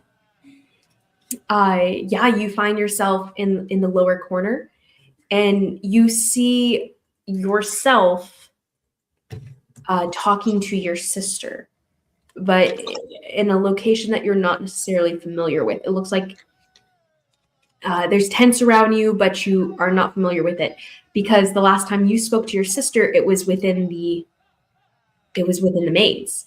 Mm-hmm. And the surroundings of this painting of you talking to Diana in this moment. And very clearly, you and your sister. If your father walked in here, he would see the two of you conversing, if not scheming from his perspective, on this painting. But you can see yourself talking to Diana in something that hasn't happened yet. And she's handing you a box. A small wooden box.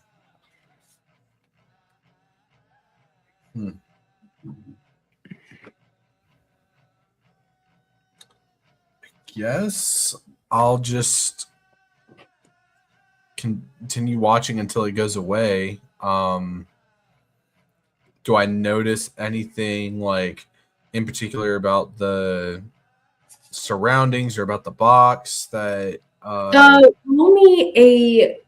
roll me an investigation check as you're examining the painting closely. You have to lean in. There's very clear detail, though. So whatever she saw and painted was very clear to her. 24. 24. Okay, yeah. You lean in. You can see your father's sigil on the top of the box. And you can see just different designs around the box. It seems to be some decorative jewelry box, plausibly. And you recognize it from the past. It was a gift to your mother. Something she would have carried with her and was lost when her carriage fell into the river.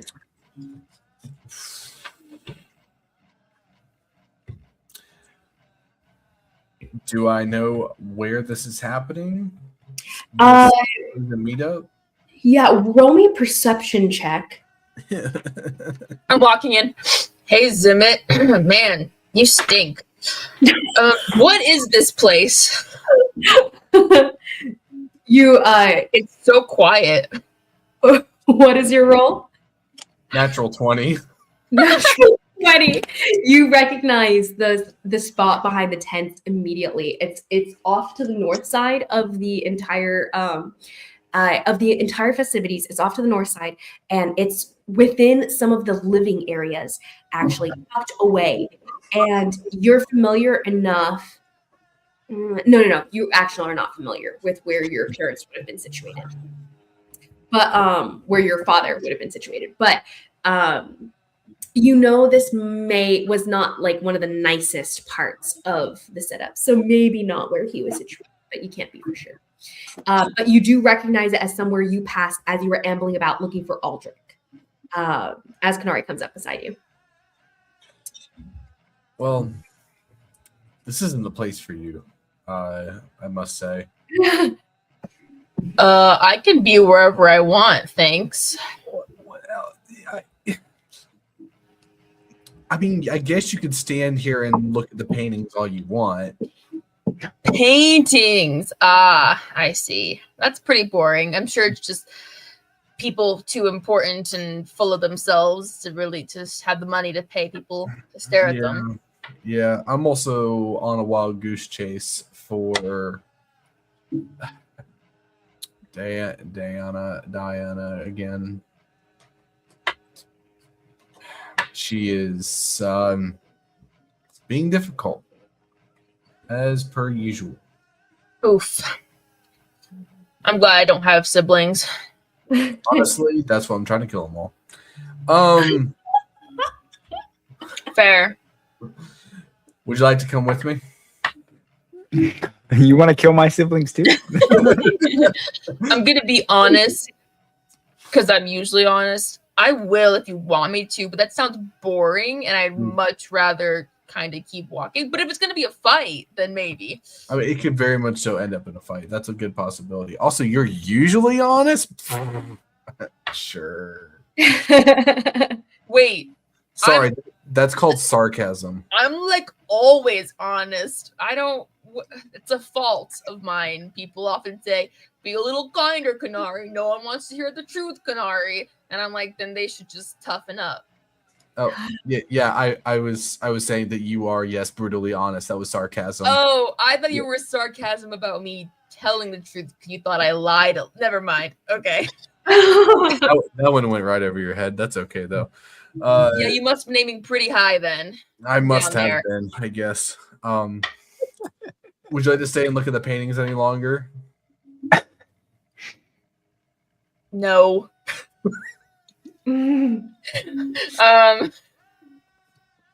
Isabel wants to know if there's any other interesting paintings, but Konari has no clue what's going on here, so probably not.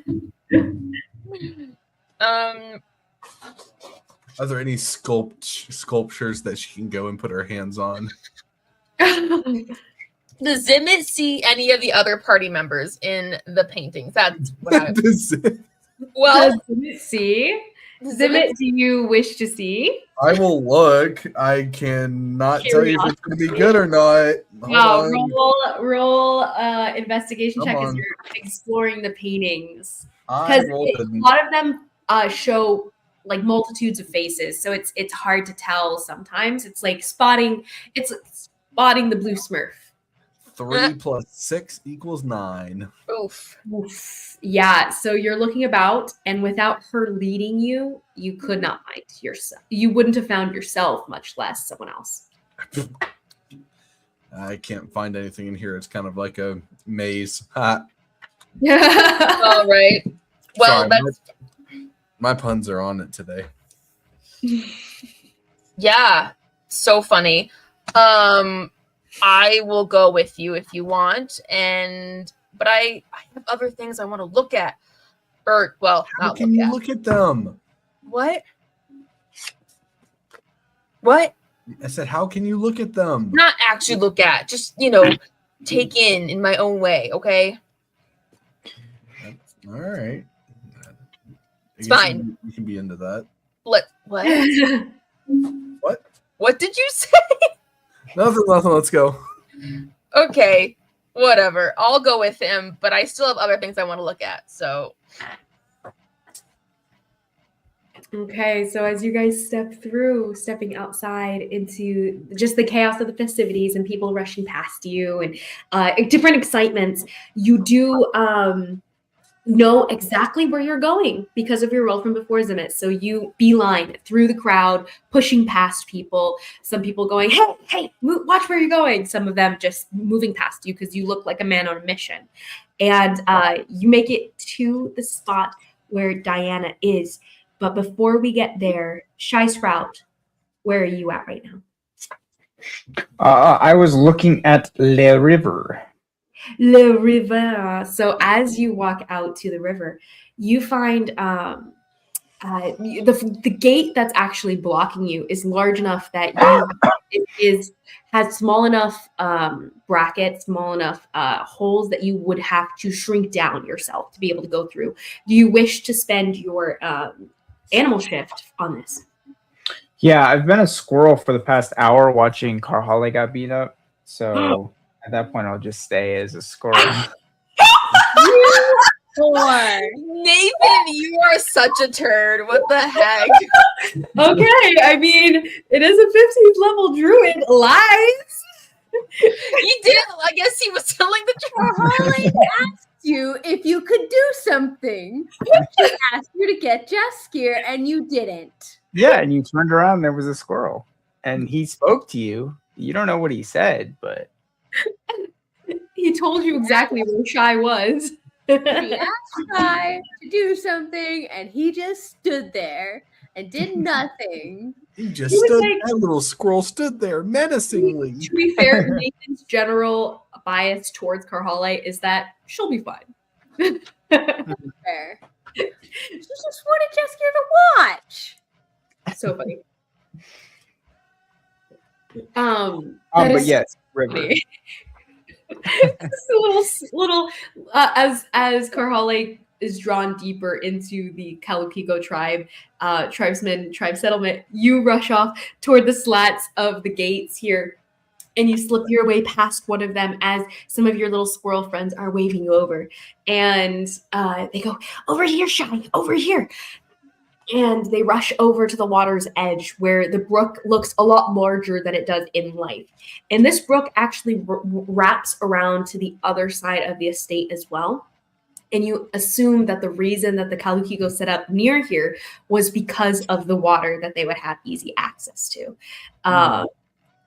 And as you rush to the water's edge where the squirrels are beckoning you, you can sense you can not hear so much, but yes, you could. Anyway, okay, so you rush over to the water's edge and you can see these fish looking up at you guys, swirling around the base here. And the squirrels go, they seem real on edge and they don't like it. The fish? Yeah, I didn't talk to him. He did. They point at a little turtle that's sitting on the edge of the water. Hey there.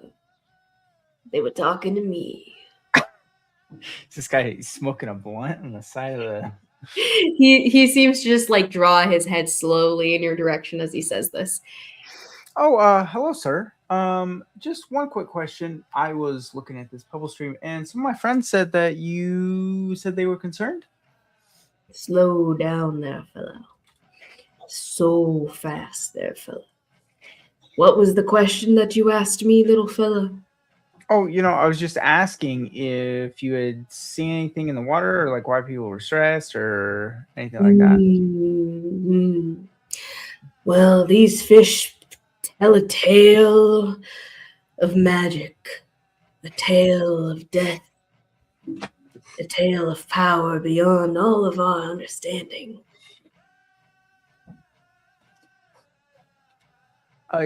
Okay, yeah, but like. Right now, what are they saying? They say in the water lives a creature beyond all understanding.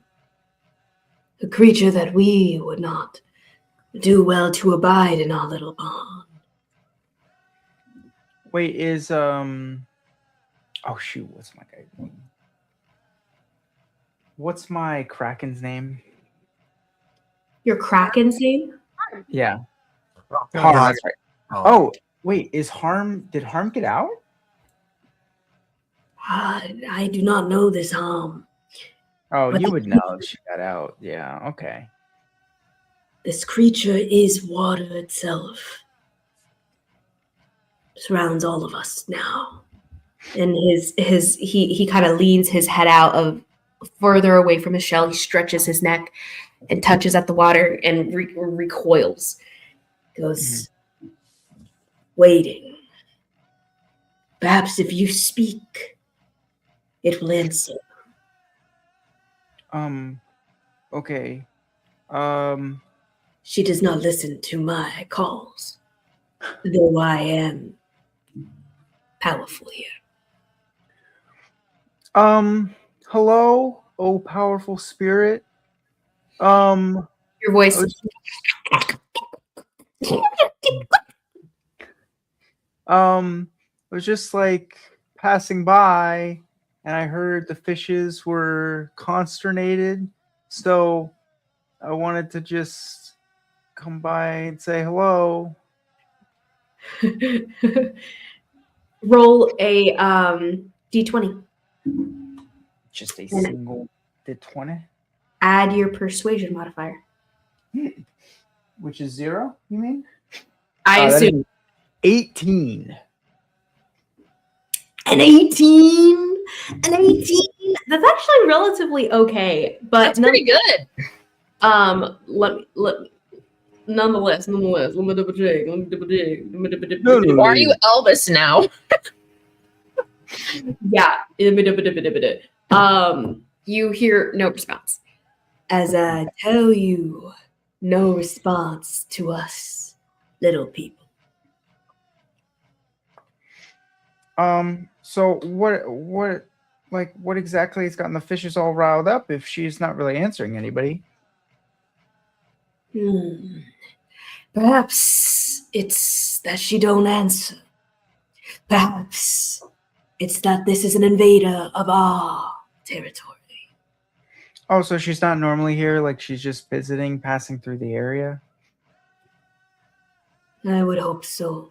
I do that a lot too, so she's probably just like me, which is completely fine. He looks sideways at you very slowly, looks back at the water. We can only pray to the great spirits that you are correct. I'm gonna go into the water, I guess. As you step in, he goes, the friends of ours that used to run within these trees long ago,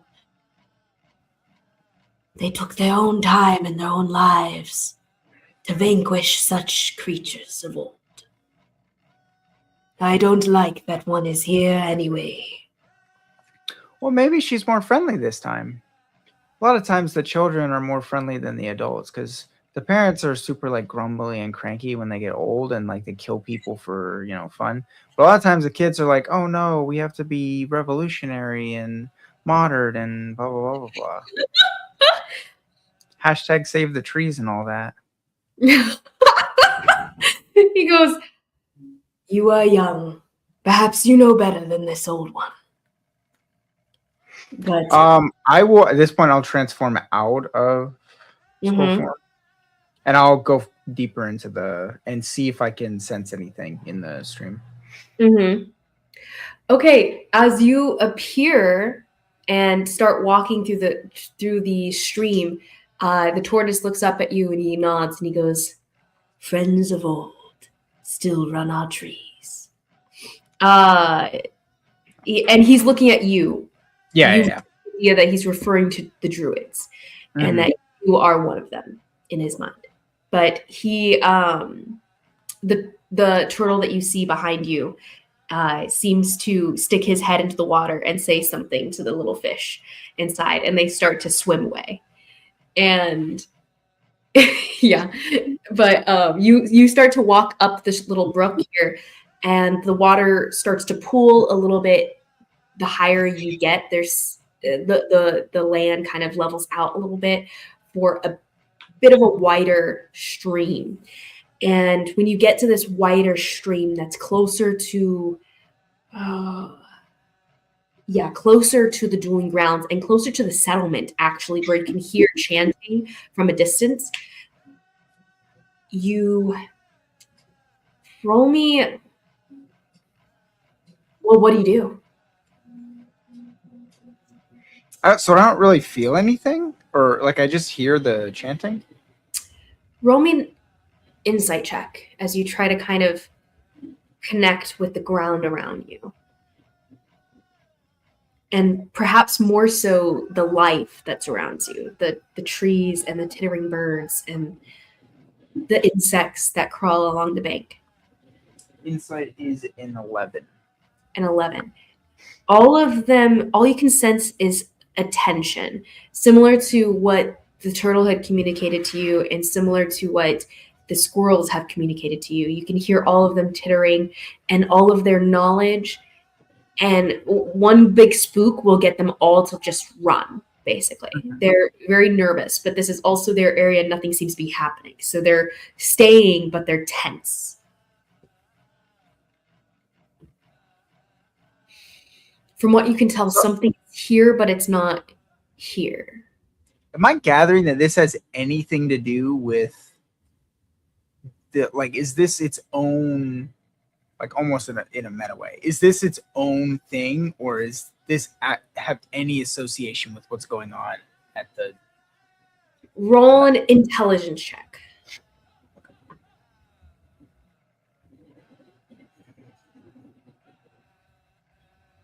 Four. No idea.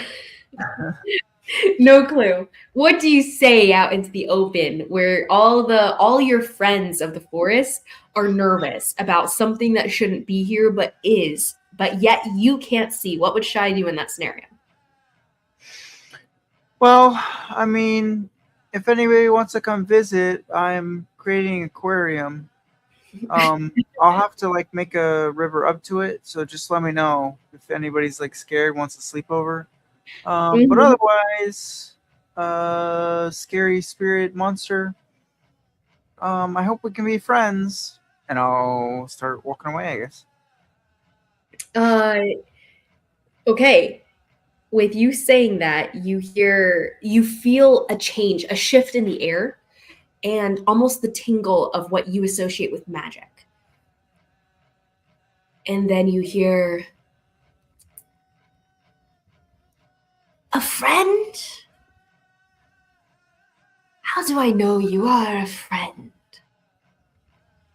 And this voice seems to echo all around you. And the voice that speaks shakes all of the creatures, all the critters that are around. All of them jump and start to skitter away in fear. Roll a perception check. Perception.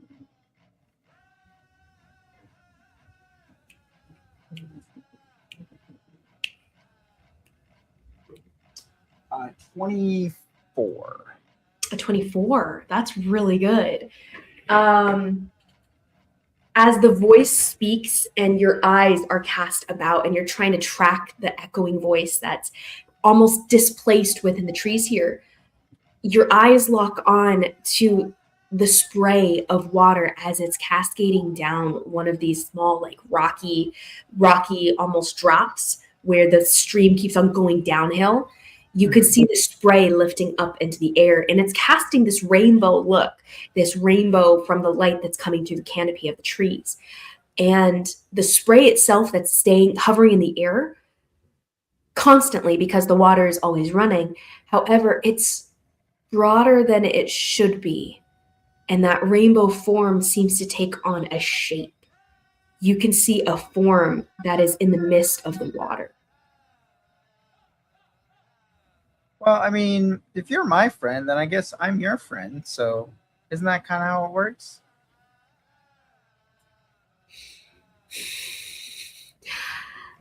My friends do me favors. Will you do your friend a favor? Well, I have some corn kernels. I mean, if you're hungry, I can give you those, but... A favor of my choosing? Perhaps one of those. In exchange, I would give you a significant one. I mean, I don't really need anything done for me right now, but I appreciate the offer. Everyone needs something done for them at one point or another. Well, what are you proposing? What do you think I need? How could I know? Your words will be yours and yours alone. Do me a favor, and I'll let your words become something more. Well, I do have to get back pretty soon. Can it be a quick favor?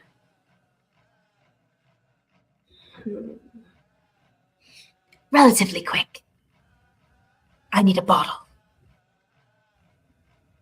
Bottle? Just a plain bottle? Empty bottle? Glass? Plastic? Ceramic. You see water start to curl up out of the stream at your feet, and it starts to form a shape. It looks like a small ceramic bottle for pouring. Mhm. I could probably find one of those. Yeah. The only interesting thing about it is a curved handle that seems to be in the shape of a specific type of letter, perhaps in a different language. You're not sure, but it's a curling, interesting shape to its handle that you would recognize. Recognizes what? Just in general, it's familiar enough. It's unique enough that you would recognize it in the wild. It's a All you specific see- one that she's asking. It's a specific bottle. Got it. Yeah. Well, I don't know if I have that one specifically, but I could get you just a normal one.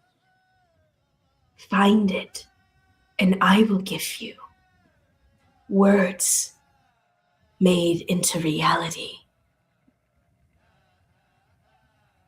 I mean, I know we're just starting our friendship and you don't know me that well, but I kind of already have a place where that's it's already a reality.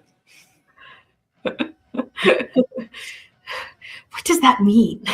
And the voice is so like puzzled now, just like fully bemused. And you see like the mist that had been growing and growing and growing in almost urgency seems to sink down. And you hear like the splashing sound of what seems to be a plopping into the water. Well, so where should I find this picture? I don't know. It must be inside somewhere. But you must find it before they do. Well, who's they? My captors. And if you're my friend, you'll help me, no? That's So what you're like world. You're like a genie. And I have to find your bottle to set you free?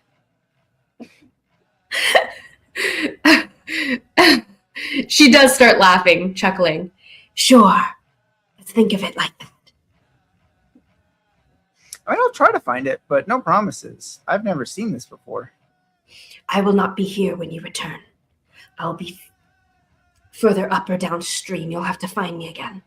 Ask the birds. And the water seems to shift, and the mist rolls down the hill. How did it get out? I'm so curious. How did it get out? See, Aaron knew this earlier, but Karhale's not that smart. Nathan and Shy have no idea what's going on. You don't have any idea what's going on? I don't think so. The Mareed that was set loose on Raoden's property that girl broke in to try to find, and we captured her, and then somehow the Mareed got out, and you need this bottle in order to something. I don't know. Yeah, okay. I love you, Nathan.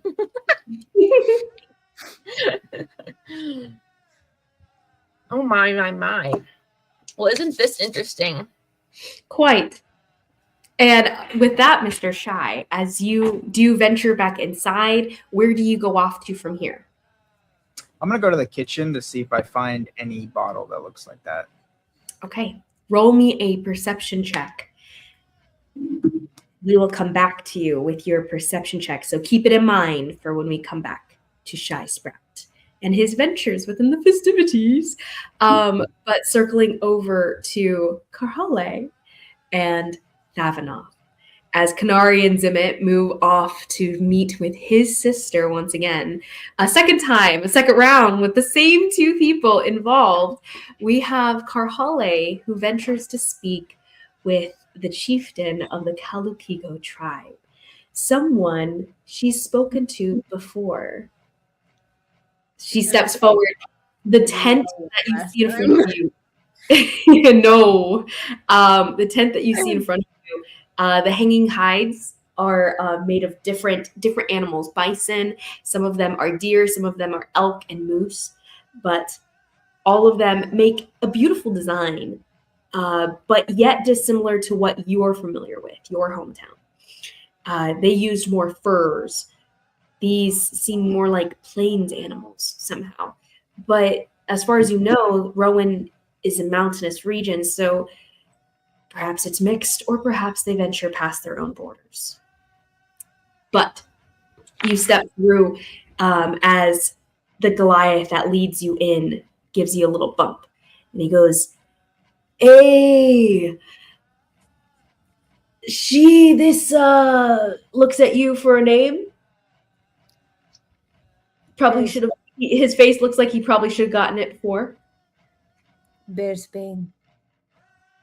The Bane of Bears is here to see you, sir. Got past Thook. Brought him down low. It is Bearsbane. And he steps back, gives you a bit of a nod. As you step inward, you see Savanoff standing at a small table. He seems to be crushing something in a motor pestle, and grinding it into the stone of the bowl, but you can hear breathing on the other side of the tent, and you see a sleeping Goliath woman. And he raises a hand, a giant, meaty hand. He is so much taller than you. Large man. Raises a hand over his own mouth as he turns back to his grinding. And from what you can tell of the scents that are in the air and the bowl of meal in front of him, he seems to be grinding and making some sort of breakfast. Something you would be familiar with, a cornmeal kind of breakfast. She'll keep the volume relatively low, but do you remember me? He's still facing away from you, full back towards you. You can see what looks to be some sort of some like haphazard weapons made of bones and whatnot laying around, pieced together, like wrapped or made even here maybe from what they couldn't have sneaked in. Specifically, you see a large axe that's against his back, although it's dwarfed by his back and was plausibly sneaked in because of that. But you see him just continuing to grind and not turning to you. He goes, "I do not recognize your voice. So no. Who visits my tent?" I met you first in Tal. Karale Bearsbane. Let's see if he remembers. Does not ring a bell. Perhaps you're in a... Rocky. I meet many Goliath. I cannot remember everyone. Do not take offense. Why did you wish to speak with me, little one? The Floratua. He stops grinding. Continues. What of them? They are free. You are incorrect. They are mine. They earned their freedom.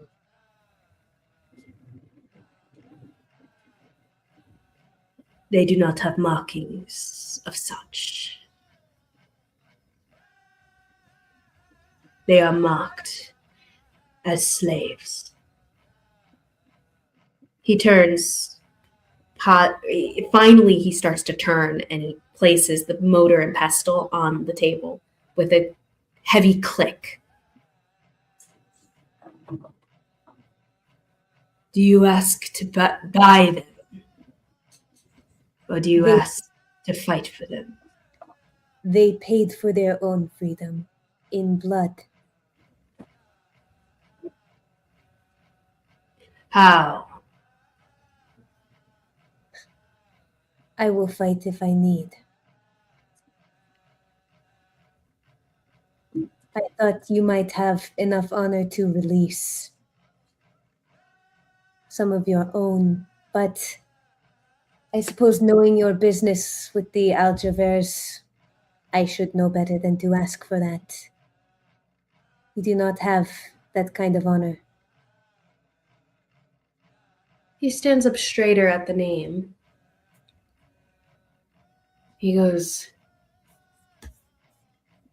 "You wish me to take the word of a stranger, the word of our sister tribes, our cowardly sister tribes." He looks you up and down. What honor would I have of the Kalukigo if I were to just give them to you based on word alone? You would not give them to me. They belong to no one.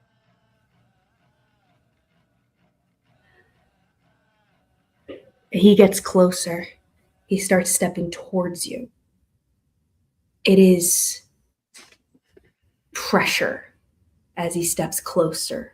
You're familiar with this kind of pressure. It's the pressure that all Goliath use, their size, their magnitude against those of smaller breed. He towers over you as he says, "That is how wrong you are. All Goliath know that bested in battle means bested in life. Bested in life means owned by their defeater." And he's like above you, shouting into your face. And now he doesn't even care that he's doing so in the middle of his tent with his sleeping wife, who now stirs and wakes. He goes, "Do you have a challenge to wage here? Or do you just spit at me with words that are easily crushed like bone?" Small words from a smaller man. Okay. Those are fighting words. And he slams your face into the ground, or at least he attempts to. He grabs for you.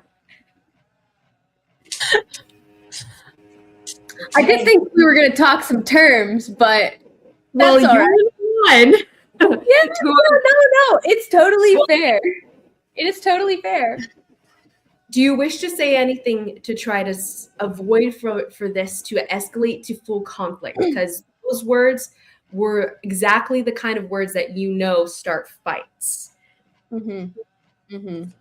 Those are the words that start fights for honor of just the normal kind, like duel for just the words thrown between people, you know? Not necessarily full on like challenging the leader for his position or anything, but if someone talked to Hakon like that, he would be, even in your tribe where there's a little bit more of a cultural civilization to it, those words would mean he has to fight them. He just would have to. People can hear you talking from outside the tent too. So there's a heat of the moment, heat of pressure from other ears as well. Okay. I think the only thing I would say after that would be, if you do not honor their right to freedom, I will fight you for it.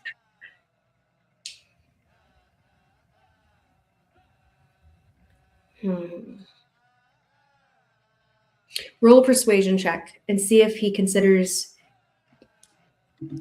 We'll see if he considers you worth an actual fight or just him killing you here. it was almost a nat 20, and then it wasn't, and I'm so sad. Oh no. It is a dirty 20. A dirty 20.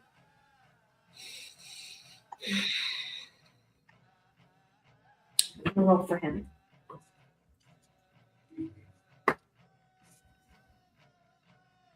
Okay. You see a giant hand that was coming down to slam you down into the ground freeze at the formality of asking for a duel. He stops with his hand near your face, clenches it, pulls back. A duel it is. And he turns back. And he takes up the mortar and pestle and grinds. His wife never wakes.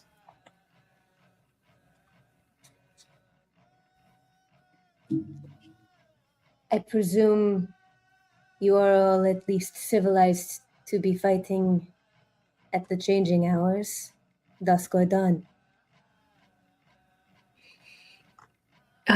You hear someone come up behind you. The same Goliath from before. And he goes, hey, of course it's gonna be dusk or dawn. He like pulls you out.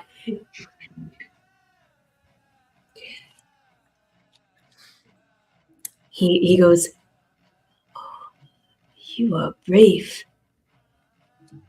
I would get killed for saying such things. You're lucky he didn't just kill you then. He looks you up and down and how bruised you freaking are. And you're a woman.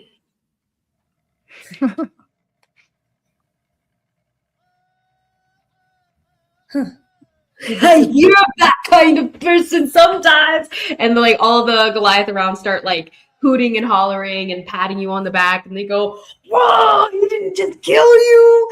That's crazy. And they go, he's gonna kill you soon though. You're gonna be just like that. When he beats you, you're gonna be sold. But all of them are kind of like crowding around you, all excited that you're putting your life and future on the line like this in their perspectives. And they're going, lucky, but maybe he'll just kill you because he has that much mad respect for you. But all of them are just kind of like crowding you, patting you on the back. They go, you go rest, girl, you gonna need it. They like push you out. Some of them pass you apples, some of them pass you oranges, some of them pass you just some jerky, some different meats, dried meats. Patting you on the back. They sound like a Mexican gang, Liz. Essay, go rest, you're gonna need it. That's what you sound like. That was not my intention necessarily, but I mean, it is just dudes that I know. Yep. But nonetheless, you know, these are just from a different side of the mountains. So sure, Different side of the mountains. all this to say though, they are not necessarily like the friendliness that they show you is the friendliness towards like someone. It just they respect balls. They just respect like big gutsy moves, big gutsy words, even if sometimes someone gets slammed to the ground for those kinds of words and stuff, like especially if someone can back them, they respect it and everything. So they'll see if you can back it later, and the friendliness they show change later. But they definitely are very interested in seeing how this turns out. I probably have to get off soon, but yes, no, with that, I think that's a perfect timing to actually leave off with Kale led out of the Halukigo grouping here, and Before you do, I got an 8 on my perception. Okay, so you do not locate it with your searching, at least for the time being, before things come to this close here. We can see later if you roll better, perhaps. But you know, searching for a mug in the middle of a party, so it's. Well, I had more intended, like it was in more of his way. I'm looking in the kitchen, like I wasn't really. Mm-hmm. I'm just searching the cupboards. Like, well, guess nothing looks like this here. Yeah. It's definitely not going to be right there, but nonetheless, you can keep your eye out for it. You know what it looks like, so you'll be fine. Nonetheless, from here, we will go ahead and end. Looking forward to the dusk battle and the and the talk between a sister and her half-brother. We'll come to this next time when we get back to reading the rat. Wow, perfectly on top of the hour here, or almost perfectly. But we'll get there. Have a great night.